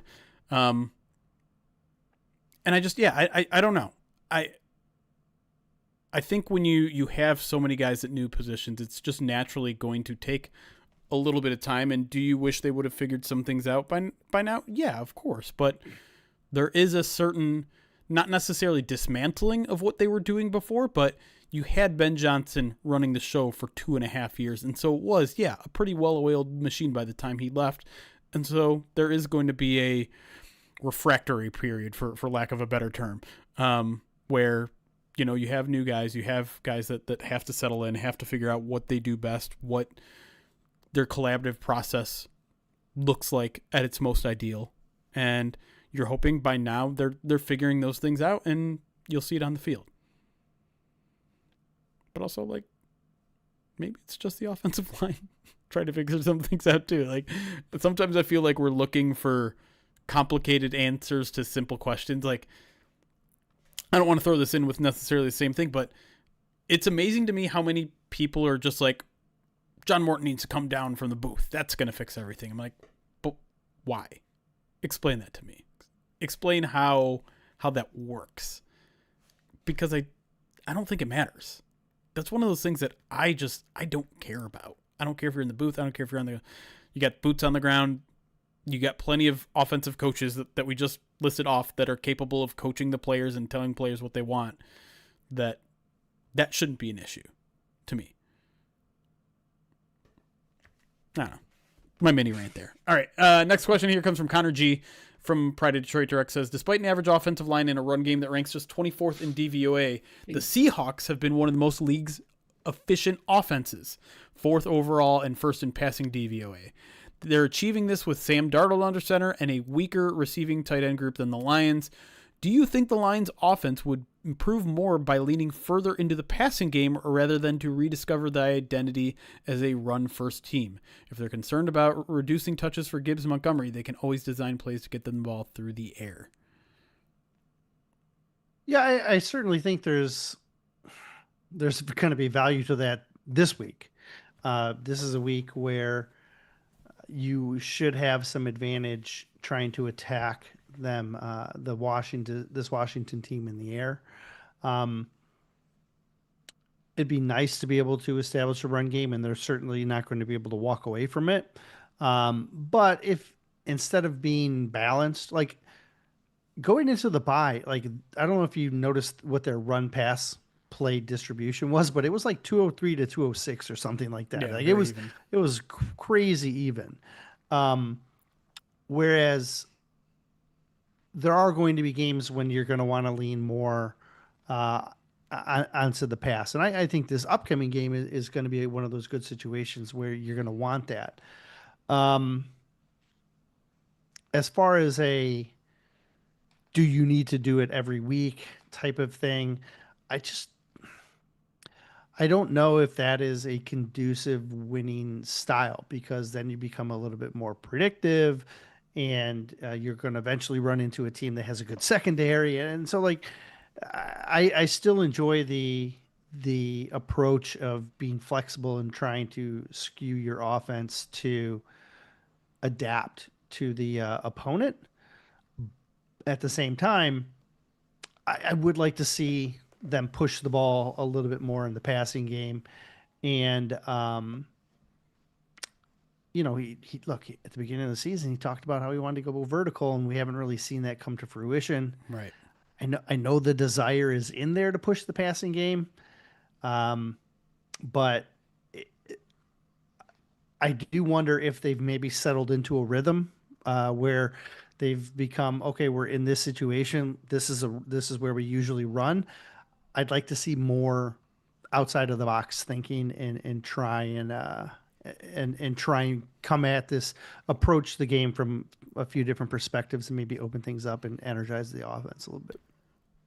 Yeah, I mean, I definitely want to see a little bit more of a lean into the passing game, because when you say, hey, wow, the Lions have been incredibly balanced, almost running and passing the ball at the same rate, that is not normal in the NFL. That is a heavy lean to the run game, right? Everyone passes the ball a lot more than they run the ball.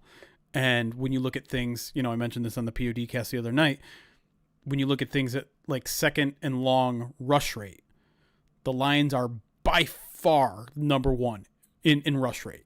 They're running the ball more than anyone else on second and long, yet they are one of the least efficient teams at running the ball in those situations. They're like 30th, if you're looking at like EPA per run or success rate or whatever it was. Meanwhile, they're a top 10 team in EPA throwing the ball on second and long. And so you see a pretty big disconnect there in terms of what they're doing and what they're good at. And that's where I think the self-scout needs to be a little bit better. And now, throwing the ball 50 times a game is not necessarily conducive to a win. And like you said, you obviously have to game plan for your opponent in front of you. And you've got offensive line issues, maybe more so protecting the passer than running the football. So like all of those are impediments in getting to where you want to go in terms of your run pass balance. But that being said, I do think a significant shift still needs to happen, because you are still being a pretty efficient team throwing the ball. You are still filled with a lot of pass catching options that probably should be fed more. And if the running game struggles continue, which they have for the past month, then you need to lean into what your strengths are. And it might not be the team that you want to be. We know that Dan Campbell wants to be this grinded out, physical, run the ball down your throat. We can just run the ball 30 times in the fourth quarter and bleed the rest of the clock team. But if that's not what they're currently good at, you have to adjust. And Dan Campbell, in his opening press conference, very first time he talked to Detroit, he says, I don't care if we have to run the ball 50 times or pass the ball 50 times. We're going to do what we think is right. And I do think the Lions' current skill set lends itself maybe to being a little bit more pass heavy than they're accustomed to being. And I want to be clear about something too. Like, the reason they've been leaning more on the run game is because you have a young offensive line. It's easier to move forward than back. Sure. You're also, breaking in a new play caller, and it's easier to, try and establish the run and like get that. At this point in the season, though, you have to make adjustments. And I was hoping that those would have been happened over the bye. It would have been hey, let's take this different approach. But we didn't really see it. We saw a lot of the same. And so there needs to be some creativity that comes in, some outside of the norm, some unpredictability. And that should hopefully awaken some stagnant, areas of the offense. Lions Royalty with the next question from Twitter says, a pretty down week for Lions fans. Lost to Minnesota, trade deadline, and more Deion Branch, referencing who the Lions are getting in terms of the TV announcers this week. It's Vilma again? Yeah, it is. Oh, terrible. Says, what do Lions fans have to be hopeful and positive about through the first 8 weeks? I think there's a lot to be positive Right. for. Well, you were just telling me before we went live, you were telling me how awesome the defensive stats are through 8 games. Yeah. Yeah. Like your defense is certainly, while your offense is a little lethargic and it's really just the run game, the passing game has still been pretty good. And I know that wasn't the case necessarily last week, but the defense has really just been playing above its, I think, expectations, right? They're third in DVOA. They're allowing 22.3 points a game, which is just outside of the top 10.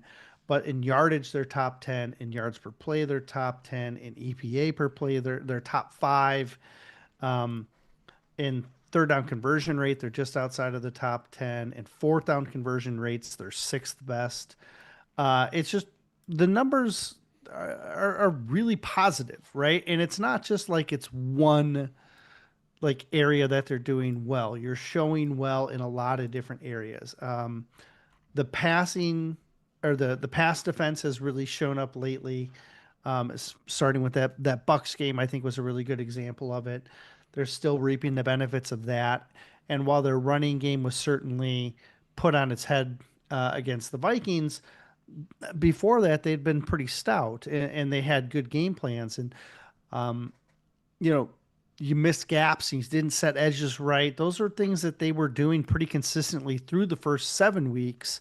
And then in week 8, those disciplined plays kind of went away. So I'm really encouraged with the defense. I like a lot of what they see, what I see from them. I think they're going to get better because you're going to be adding probably 5 more very talented players as the last back of the half of the season goes on. So, good first half, opportunity to get even more talented, and that's just from a defensive perspective. So I'll let you go, and then I got one more.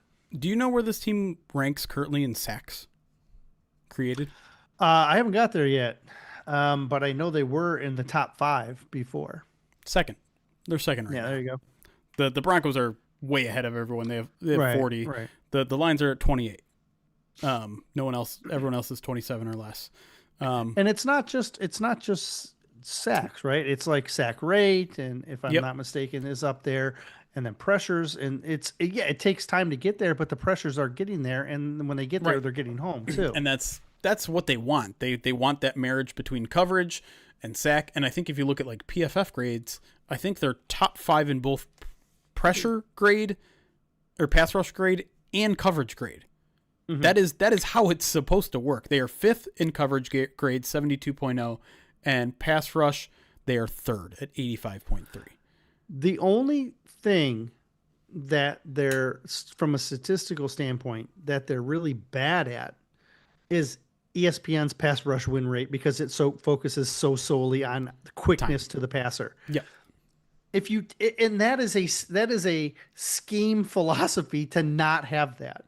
Right. And so like when your metric is based in something that the team just schematically doesn't do, like, your metric doesn't apply to this team apparently. Right. And then when you look at some of the young players on this team, some of them are taking the jumps that you need them to, right? You look Jack Campbell, he's having an outstanding season. You look at Terrion Arnold, now he's stacked back-to-back promising performances, at least in terms of coverage. There were some run defense lapses in this past game, but that is out of the ordinary for him. That was the one thing that we're like, well, the coverage stuff wasn't working, but look at him as a run defender. I'm willing there were three run defenders that didn't do as well things that they normally do, in my opinion.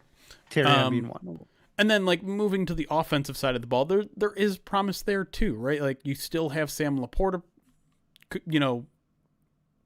really putting out production at a top 5 tight end level. You still have Amon-Ra St. Brown, who continues to produce despite the fact that he's now getting bracketed pretty early and often. You still have freaking Penei Sewell, who is the best tackle in football. And I think Brett Whitefield told me this. He is currently PFF's highest graded player across all positions. And so, I don't know. Like, I still think there's plenty to be happy about when you have these core 7-8 players that are locked up through 2028. You have a bunch coming next year. The window is going to remain open for a while here because you have all of these really, really good players locked up for a long time. And it's very funny to me that literally like 4 days ago when the Aiden Hutchinson deal goes down, whenever that was, you have all these national outlets saying, oh my God, look at what the Lions are doing. This is a pristine organization. This is an organization that does every single thing right. They draft, they develop, they reward their players. They're able to structure these deals that make it work and keep their window open. And then they don't get a left guard at the trade deadline and everyone's off. They lose to Minnesota and everything's off. And it's like, okay, take a breath here. Take a breath here. Things are still really, really good here. This team is still very much dedicated to winning Super Bowls and remaining competitive and making sure that their players that are foundational to all the success they've had over the past 3 years stay here as long as possible. And so things are still very good here. Very good. Yeah, I just checked. Brett is right. Penei Sewell 95.7 overall grade. Right. No one else is above 93. And I think it was just one person. So, all right, a couple more questions here. Luke Peterson on Twitter. One more thing. Yeah. Depending on how things shake out, they're one win away from being in first place again. Right. Yeah. The Packers have the Eagles this week. You beat a beat up Washington team, and hey, congratulations, you're in first place in the division after all of the turmoil this week. Right. Yeah. All right. Luke Peterson on Twitter asks, any thoughts on if the Lions could be in the mix for Asante Samuel? So I know he was cleared. Medically cleared, medically, but I have no idea if they would be interested in him for a couple reasons. One, his run defense has never been that great. And two, I don't know where you fit him. Because right when you get DJ Reed back, you're going to be sitting pretty comfortably. I also don't know what his cost is, right? Like, is he going to play on a minimum deal because he has this injury? Is he looking for something more? Like, I don't know. I think from a man coverage standpoint, you're like, hey, he could fit the system, and maybe he's a guy you bring in and you try and develop. But there are more questions than I think what I was hoping to see. And mostly he's an outside guy, right? So you'd be saying, the question is he better than Rock? And if he's not, then he's your corner 5 at best, outside corner 5 at best, right? Because of Amik, you got Reed, Terrion, Amik, and then Rock. So yeah, the depth there looks pretty good. I think we started to look Asante Samuel's way in the 72 hours in which Terrion Arnold's injury was season ending, because then it was like, okay, you're not going to have him. You're not going to have DJ Reed for a month. When is Asante Samuel going to be healthy? Now that Terrion's back, now that DJ Reed's 2 weeks away from being back, and you still have Rock, you still have Avante, you still have Amik, you still have all these guys that are now healthier, can play. Nick Whiteside. Maybe Nick Whiteside too, man. Like he showed up when the Lions needed to. Made a good play. Not quite the turning point that you thought they were going to be, but made a good play against the Vikings. I thought it could have been it, because he makes that tackle. Very next play, Aiden gets a sack, and then they're off the field, and I'm like, oh, this could be it. I was counting on that. On Nick. Yeah, you really wanted to shove it in my face. He comes in for one play, makes a tackle. Yeah. Perfect. It's exactly what you want out of his role. 100%. Exactly. So yeah, I think it's unlikely, because I don't think he's that much of an upgrade, and you'd be spending resources. Like you said, we don't really know the price, but spending resources for a guy that probably wouldn't see the field unless there's multiple injuries. So maybe not, but I'm glad you brought the name up, because he was someone that I think we all considered about a month ago. Nick V from Pride of Detroit Direct says, what do you think the reason was behind Tyreek playing so little in the first half against the Vikings? Was it as simple as Aleem taking his snaps? Wouldn't it make more sense to rotate him with DJ and Aleem to keep everyone fresher? I think it was just they had their game plan. It could have been they were struggling to stop the run and they wanted to keep their veterans in there. When Aleem came back the week prior, him and Tyreek were the DT1 and DT2. And then now in this against the Vikings, Tyreek slides down to DT4 and snaps. But I think a lot of it was just situation. I don't necessarily think it's going to be something that is like a week to week thing. I don't think he's all of a sudden been like demoted. My guess is they're going to utilize their defensive tackles strategically based on what their opponent is. And there's going to be weeks when Tyreek is DT2. I think there's no question I think McNeil is going to be number one. I think he's going to play his 70-80% of snaps like he did last week. And then who joins him is going to be a rotational thing as opposed to this being like a demotion. I do wonder if they pull it back a little bit on Aleem this week. Not a ton, but just a little bit. Because Tyreek has been such a pretty darn good run defender. And obviously the run defense took a step back in this past game. And I'm not saying that's like a one-to-one causation correlation type of thing, but it's something to at least consider. And it wasn't Aleem's best game. I don't think it was terrible, but he disappeared for a pretty large swath of that game. And I do think some of the run defense issues were at the second level or on the perimeter a little bit. So I don't want to put too much blame on the big uglies up there, but I think you want Tyreek to at least have a 15 to 20 snap minimum each game. And so what was he? It was like 11 in this game and almost none in the first half, literally 0 or maybe 1 in the first half. I think it needs to be more than that. Even if you are doing game plan specific stuff, I think you want it for his growth. You want it for his contributions this year. He's been a decent defender. So I didn't like seeing that there was such an overwhelming lean to McNeil this early in his recovery or return or whatever you want to call it. He was at 18%, so 11 snaps is what Tyreek had. But Lopez had a couple more than him, but I think some of those goal line situations came into play there too. But sure. Yeah, you'd certainly like Tyreek on a week-to-week basis to be between DT2 and DT3. All right, last question here from Matt Steely says, the Lions have been getting more sacks on paper, but how effective has it been in stopping their opponents? Frequently, to the eye, it seems like the Lions still struggle to get off the field defensively on third and longs. Well, it was certainly a problem last week. There was a couple of times where, they just weren't they didn't have the right coverage, or I don't know, they have a stupid penalty that ends up resulting in an automatic first down. That happened more than I would have liked as well. So, yeah, it's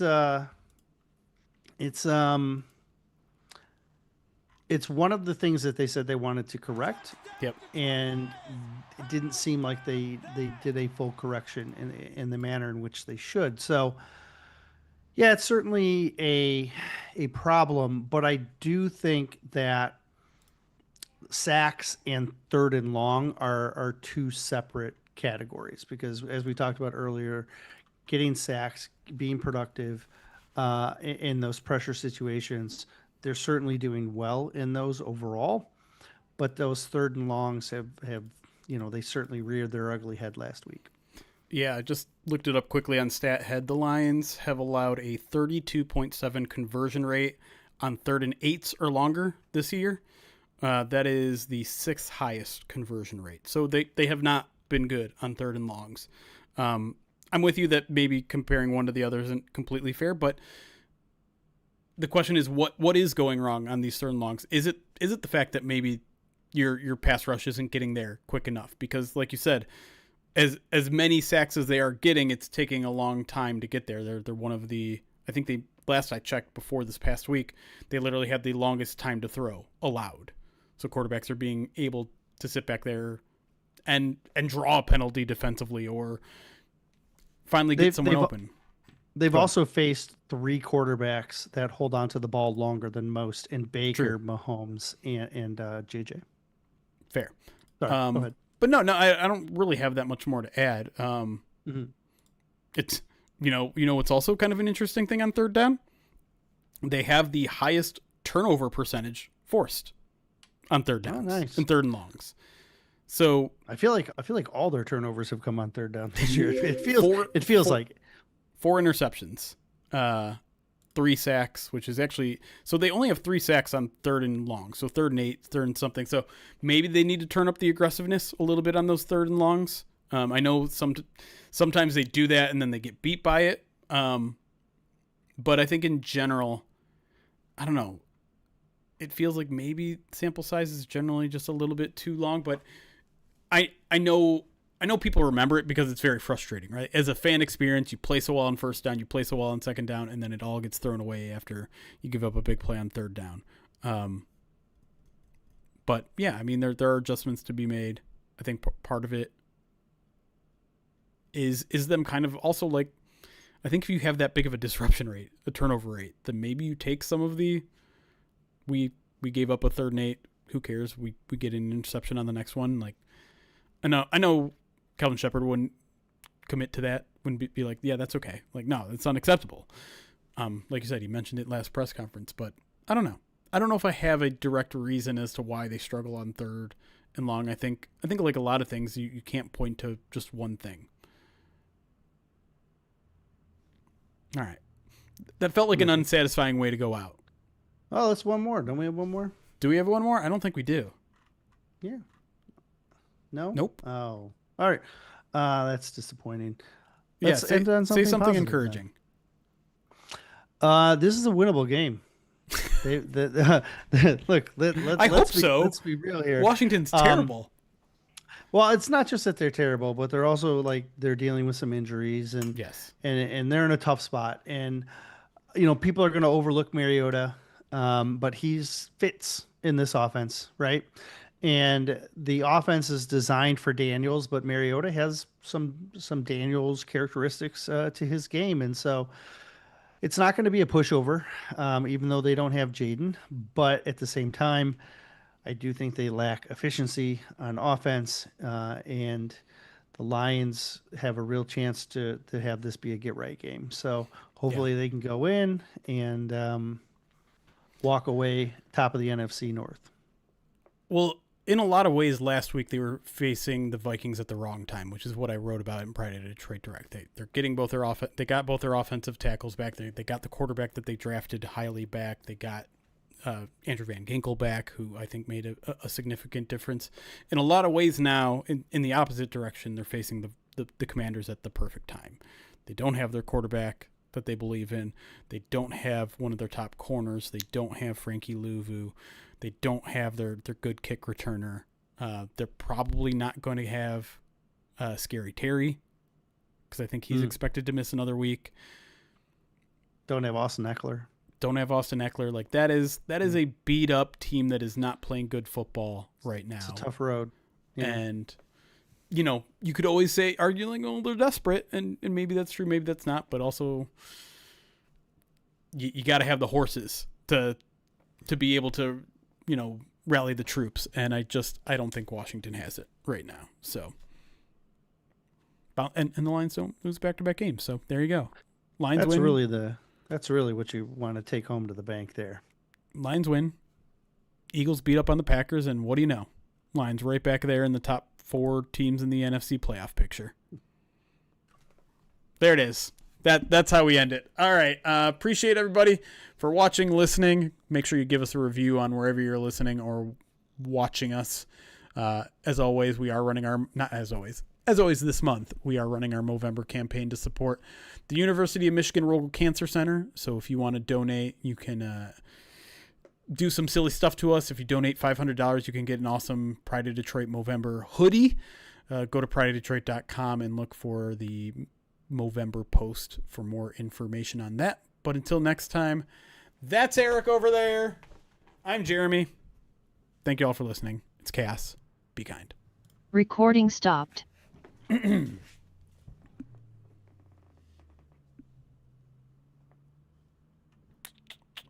right. We're on break. Thank you to Mrs. Ruby for stopping by. What the heck were you guys streaming? Who's here for Mrs. Ruby's stream? Is anyone still here? I need to know what Ruby was doing. I know she left. I saw her say that she's going. And she also said, someone tell Erik that she adores him, which... Very kind. I should celebrate that, but because I have a huge ego, I'm like, well, what about me? Also, thank you for the 57 months. I think she knows that you know. I think that's what it is. Oh my God, Mary's 5 already? Holy cow! thank you. Mrs. There you go. There you go. What were you doing? Very kind. Very kind. She knows I love her. She requested a real soul patch as one of the fundraising goals. Do it. What are you talking about? Can you grow? Does your facial hair grow in that part of your mouth? But you know what? I have this compulsion to pluck out those hairs. I don't know why. Cool. I do this a lot. I pick them off and I pull them. Ouch. It's a psychological condition. There's actually a name for it. Nice. Yeah. Is it called? I'm sick. Soul patch fever. That's right. Soul patch fever. That's right. I think you should do it just so that we can watch that. How do you know that, Ruby? You have like an endless knowledge of things. Which is one of the things I admire about you. But the fact that you were able to pull that out and presumably not Google it right away is impressive. Thank you for the 36-person raid. Ken Fletcher, a $25 donation to the Rogo Cancer Center, says, "Cancer sucks, but what you guys are doing are amazing. Thank you for everything you're doing. And can I get Erik's all-time favorite tight end on Jeremy's face?" Oh. Do I know who that is? I'll tell you what. He may not be my all-time favorite, but my first year at Michigan, I watched him beat the tar out of the Wolverines, and that's Dallas Clark. So everyone else wants it to be Jake Butt, so that I just have butt on my face.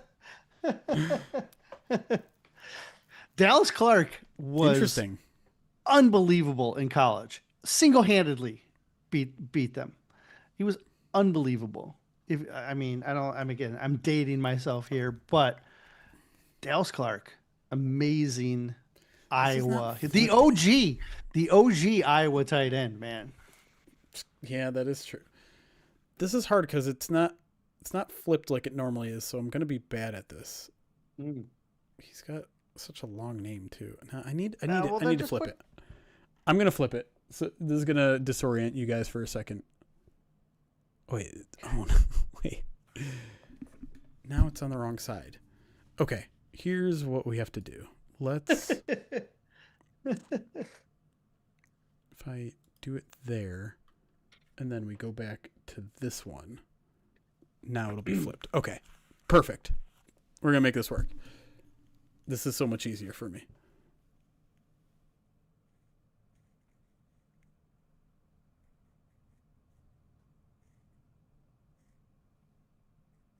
Is it spelled like the city Dallas, like that? Mm-hmm. Yep. Okay.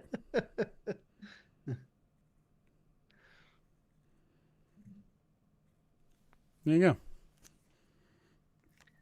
Dallas Clark. My goodness. That's your OG, man. Really, I mean, for Iowa, not really like for tight ends, but we go back to. I think that's fair. It's a lot of good tight ends in NFL history. Grumpy Old Man, thank you for the follow. Ruby, thank you for the 57 months. Says I did a stream. I'm sad I missed it. Can you not do it when I'm doing the stream next time? And then PG Paradox, thank you for the follow as well. You did a college report on, is it Tricko? I've never said it out loud. Trichotillomania? Trichotillomania. Jeremy Shockey would have been funny. Jeremy Shockey, still one of my favorite sports gifs of all time. Do you know which one I'm talking about? Mm-mm. I can't remember the exact game situation. All I know is that the Giants were kicking what was a short game-winning field goal. And Jeremy Shockey had found the camera and was just staring down the barrel going... and then he misses the field goal, and so he goes from this.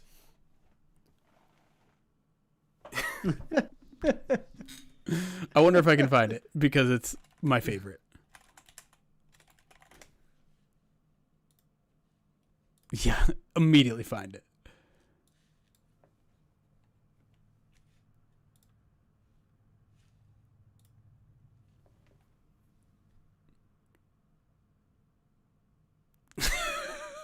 It's so good.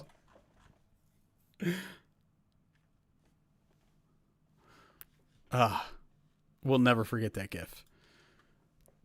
I remember that gif from... He was Go a ahead. terror at Miami.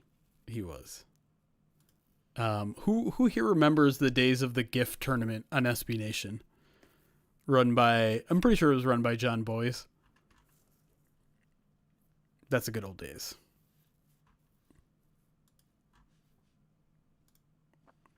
All right, you guys are quiet now. Are we done? Are we just done? I think we might be done. Done. I think I just said dumb, but I think we might be done and dumb at the same time. It is pronounced GIF, and you will never convince me otherwise. Graphic. What other the other ones? Image. You nailed it. File. G. I don't care what the creator of GIFs has to say. He doesn't get to figure it out.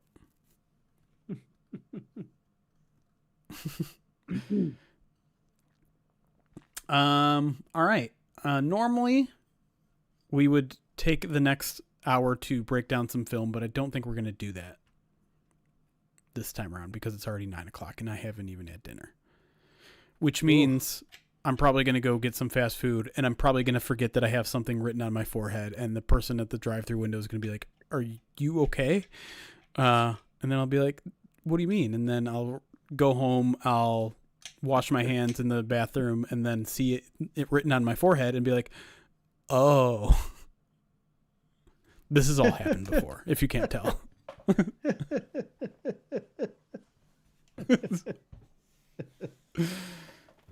Just say your memento.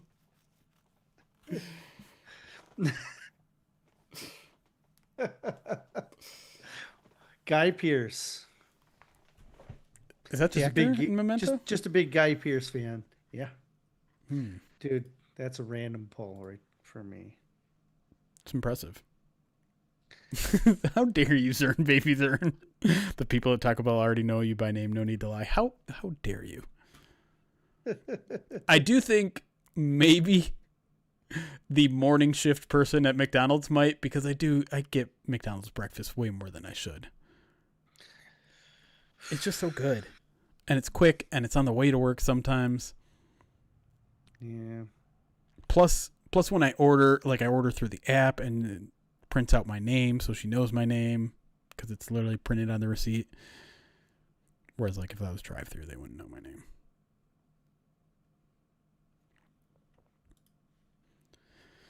What fast food app has the most? It's probably McDonald's because, quite frankly, I don't eat much other fast food. I try not to eat it for any other meal than breakfast.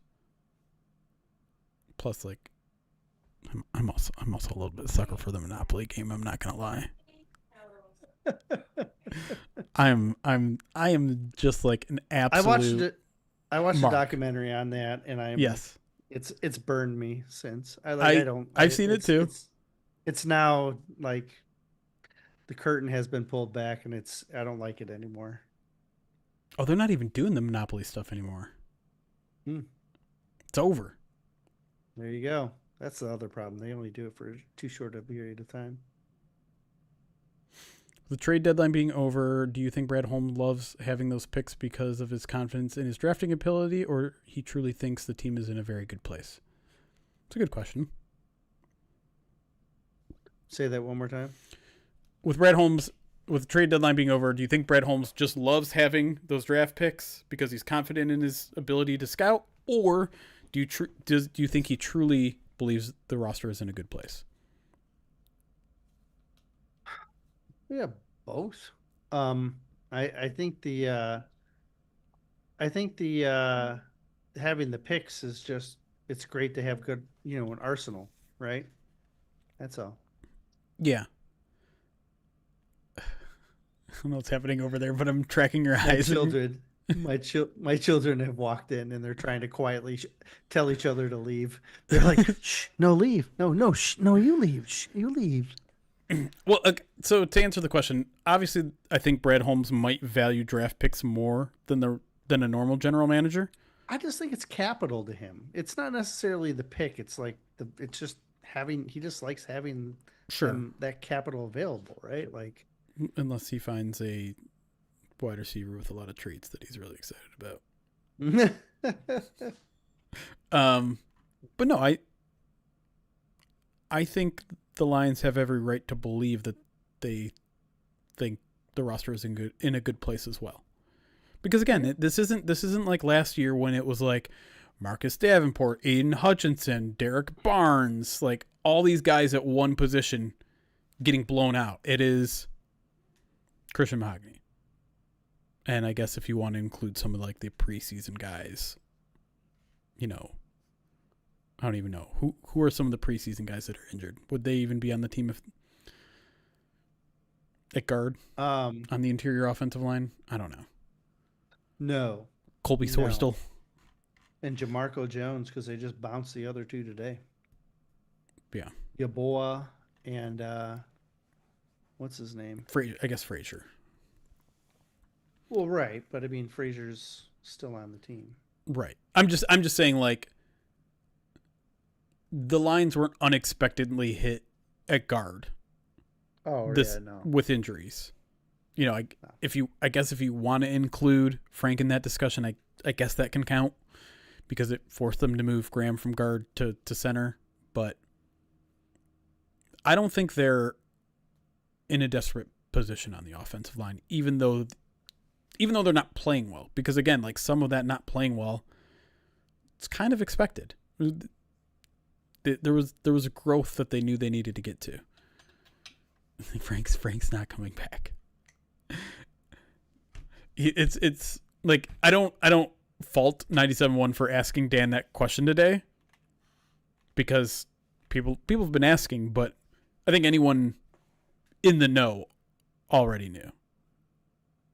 And I guess for the people that didn't, hearing Dan Campbell say that literally the words "that ship has sailed" was maybe enough that we can finally turn the page there. Frank also, I believe last week had his second child. So shout out to Frank. Being dad times two. Muti did come in for a tryout today. I'm assuming he's not signing because they signed the other guy. Yeah, that was a bit surprising to me. A little bit. What's surprising to me is that guy is like, he's a developmental option. Is that how we're feeling our practice squad right now? Particularly at guard? Don't you have a lot of those developmental interior offensive linemen right now? And you have one and a half. 1.5? On how you have Miller, and then you have Aguakin. But I think they probably view Aguakin as a guy who they could potentially bring up. Yeah. I'm interested to see if they bring up Aguakin or Nice. My gut is it's going to be Nice, and I'm going to be disappointed with that. Yeah. But yeah, no, Frank's gone. I just would like Frank to swing by and just do like a presser. The whole like Irish goodbye thing, I don't love. Like I don't want to act entitled because we're not entitled to anything. He's allowed to treat retirement however he wants to, but just like the fandom part of me would like a little bit more closure. Exactly, Cram. Just a little bit more closure.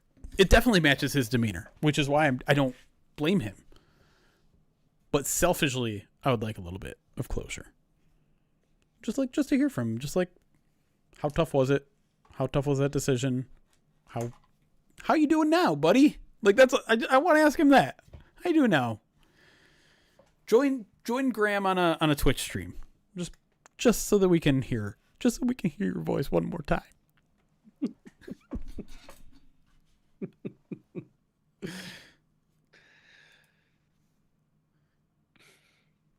Anyways, I think it's probably time to get out of here.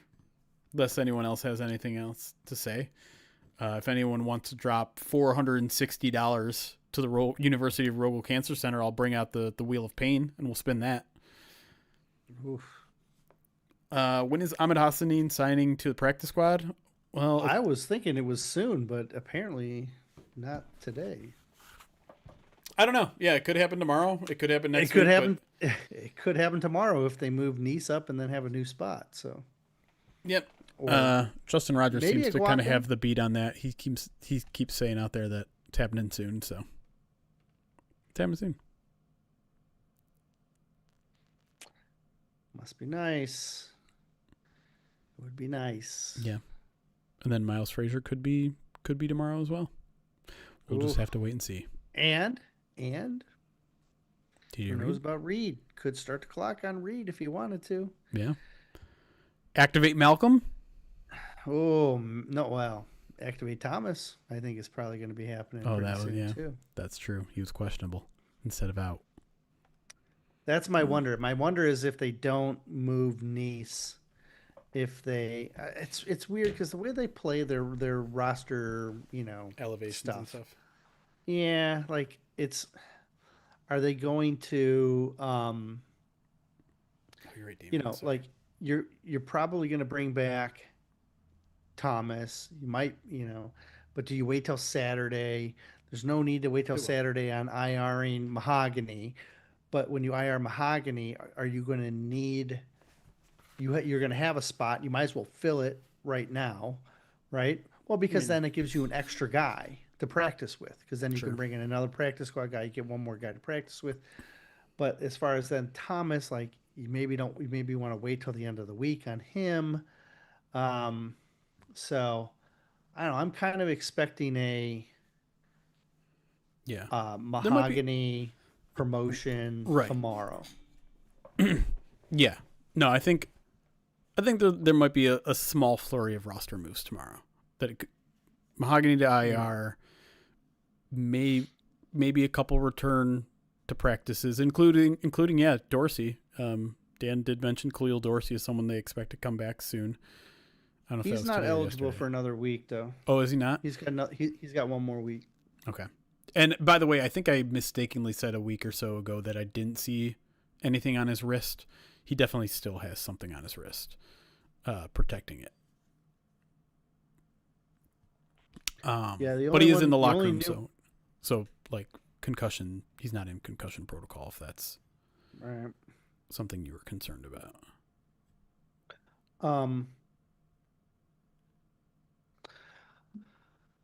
Yeah, Reed's the only one that's eligible this week. Gotcha. So Reed, maybe Hassanin. Only new one, yeah. I'm kind of. Does Hassanin go practice squad? 100%. You think so? Yeah. I wonder how concerned they are that a team might try to poach him, and then they'd have to maybe bring him up, or Hassanin could just tell him no. But Reed said late November, but what is not clear is if he starts practicing in late November or if he starts practicing now and then is ready to play in late November. That's what we're not sure on. How many more players can return from IR? So technically only one has been activated from IR so far. And I'm trying to remember who that was. Oh, excuse me. You all right? Did you just throw up? No, I just got. Who's? No one. No one's come off IR yet. No. Aleem has come off pup. That's right. it. Okay, so Rodrigo and Thomas are just Thomas. Just Thomas is the one that is returned to practice. He hasn't been activated yet. So it'll be Thomas. Then it'll be DJ Reed. Then Ideally. You won't have to worry about Malcolm. You won't have to worry about Josh. You won't have to worry about Frasier. So you're talking Davenport, Dorsey. So yeah, Thomas, Dorsey, Reed, Davenport. That's 4. Zylstra's eligible, but I have no idea where he's at. Is just 4 never then? gets mentioned. Zach Cunningham is on IR. Okay. Mahogany will be on IR. So that would get you to 6 if both those guys. But I don't. I'm not banking on Mahogany right now. I mean, did you count Manu No. in your numbers, right? But again, I have no idea where Zylstra or Manu are. Yeah. And the one thing to always keep in mind, like now that we're getting later and later into the season, if you're putting I know you guys want to let's at least have 2 or 3 because someone might get injured in the next month or 2 here. Well, if you're getting injured in November, you're running out of time. You're not coming back. You might not be coming back. Yeah. You don't have a lot of. Yeah, it's a very small window. Yeah. So, they probably have at least 5 earmarked that they're probably going to use out of 8, maybe another 2. So, yeah, I think they're fine. Going to be. And do you still get the 2 for the playoffs? Is that correct? Okay, so yeah, they're fine. They're fine. Jets. Let's talk about the Jets before we get out of here because that was something that I said I wanted to talk about. Hey, congratulations, Aaron Glenn. You got your win and your fire sale. Yeah, that's best thing for him to get all those picks. I think it's mostly good.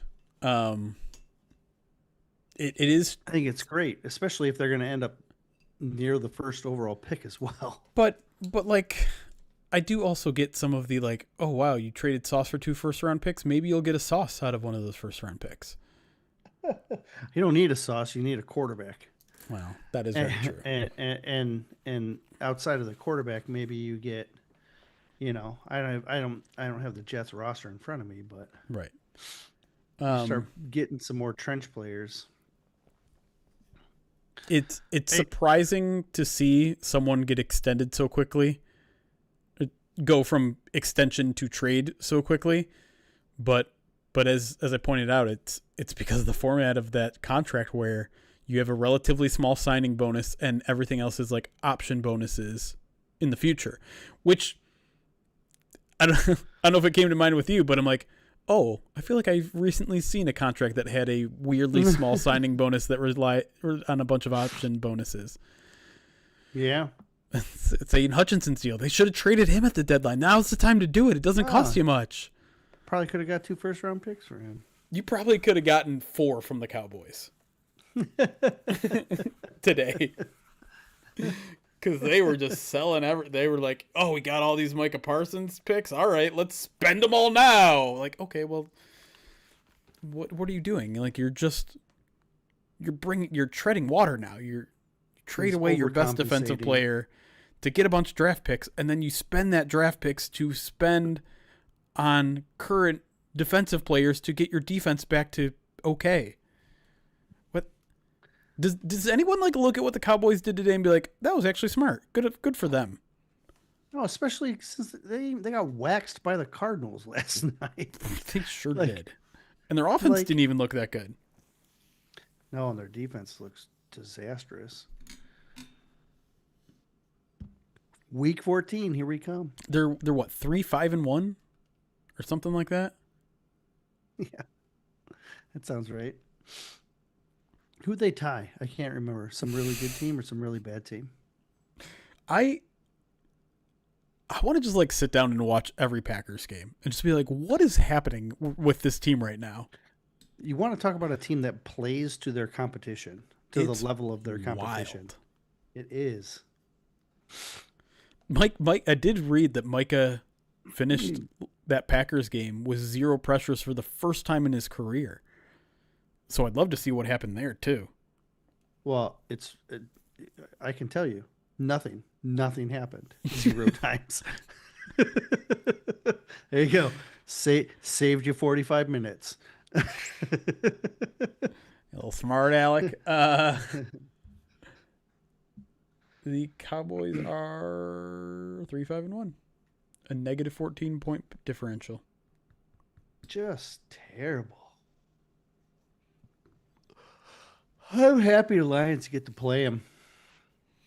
I would have preferred it to be in between that moment between the Micah Parsons trade and all the guys they traded for today, but I'm still not that scared of them. Yeah, they got one really good player. CeeDee Lamb? That line. Oh, you just mean the trades today? Yeah, in the trades they got Williams. I mean, but who knows? Are you gonna? Quentin Williams is good. Are you talking about the line? I said he's really good. Okay. Yeah, okay. that's the one player. They got one really good player. What's their line? In their I don't trade. remember the linebacker that they got. Logan Wilson. He's good, but he's aging, and yeah. I mean, I looked at him when they were like, "Hey, he's gonna sell for cheap." But then I was like, "Where would he play on this team?" You know what I mean? Right. He wouldn't like. So yeah. Anyways, with the Jets, I think it was probably a necessary move. It's gonna be tough sledding the rest of the year, and I don't envy the job that Aaron Glenn has to have. I mean, they're coming out of the bye too, right? They're coming out of the bye after a win, and he's going to have to dress that room tomorrow and be like, I still believe in you, gentlemen, after trading away 2 of your best pieces. Well, what he has to do is he has to pull every Dan Campbell speech from 2021 that he has. Sure. And just be like, we are building the core. Yeah. And either you're going to be with us while we build this core, or you're not. And this is your opportunity. Then you got to give him the Kelvin Shepherd speech of, this is your opportunity to make yourself a 10-year career by playing yourself into a contract, the next contract, and now you get a chance to shine, and you just have to. You got to sell it, and those who don't buy in, right, jettison out. This is another one of those hallmark moments for the culture there of like, okay, who's throwing a fit, and who's stepping up in the adversity. Yeah, and that's probably going to be part of the message too. Like, hey, the hardest part for him is going to be dealing with the media and the fans. Yep. Because and honestly, I think it seems like the Jets are giving him a leash to build the culture that which is good on their part. And honestly, if they can withstand it, the pressure. I haven't seen local news and fans and their reaction, but I think nationally the Jets got a lot of praise today, and maybe rightfully so. I mean, it's hard to know because draft picks are draft picks and mystery box and all that, but I think the organization got better today, even if the team got worse. Financially, they got better too. I gotta imagine they got a lot of draft capital for those players. The prices were like I thought 2 first-round picks were only for quarterbacks and edge rushers. And that's it. And they got 2 for Sauce, and they got a first, a second, and a player for Quinnen. Is that right? Yeah, they got Mozzie Smith. Well, look, if you can turn the Dallas never used Mozzie right. Like they just didn't. They asked him to be something he wasn't. That's true. And so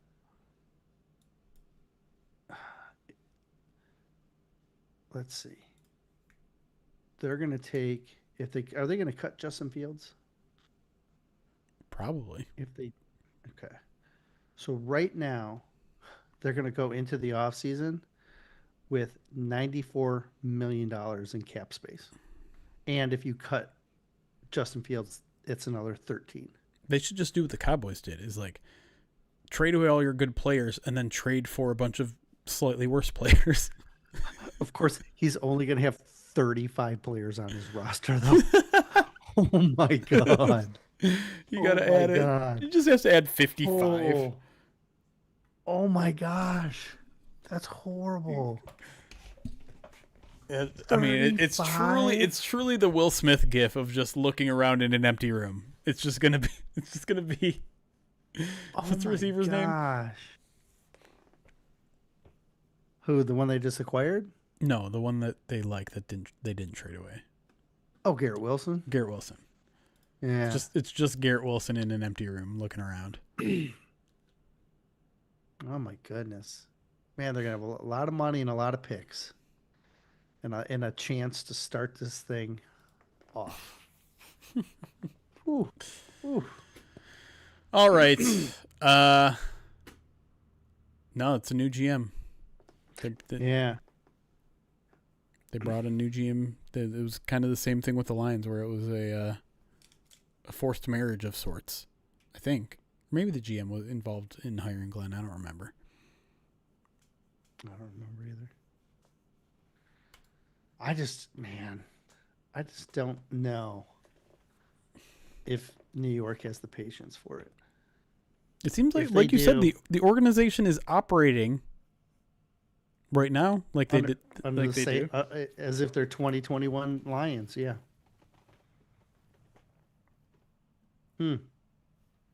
I wear the yoga pants all the time, honestly, especially when it gets cold outside. It's a great, like, under the jeans, keep your legs warm, like little leg warmers for men. That's called long underwear, man. Yeah. Come on. Yeah. Whatever. They sell it at like most stores. Like, you could even go to like a grocery store like Meijer and buy long underwear. But Eric, I already have yoga pants. They're sitting right there. I can see them right now. Why? Well, do your laundry.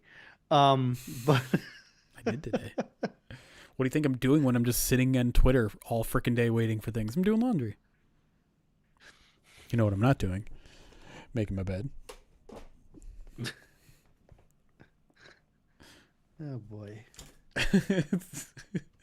All right. What do we got for you guys coming up? Oh, I'm Donnie one. First Bite. We're going to record it live. We're going to be live. We haven't scheduled it yet. I did not get an answer from the first person I reached out to, which means literally right now I'm going to send out a second call for a second option, but don't tell this person that they're the second option. Hopefully that'll happen either Wednesday or Thursday night. Mansim Saturday. And PODcast on Monday night. You guys are crazy. All right, we're going to get out of here. Thanks for watching. Thanks for listening. Thanks for all the support. Like, subscribe, comment, do whatever. Have a good rest of your day. See you later. Go eat.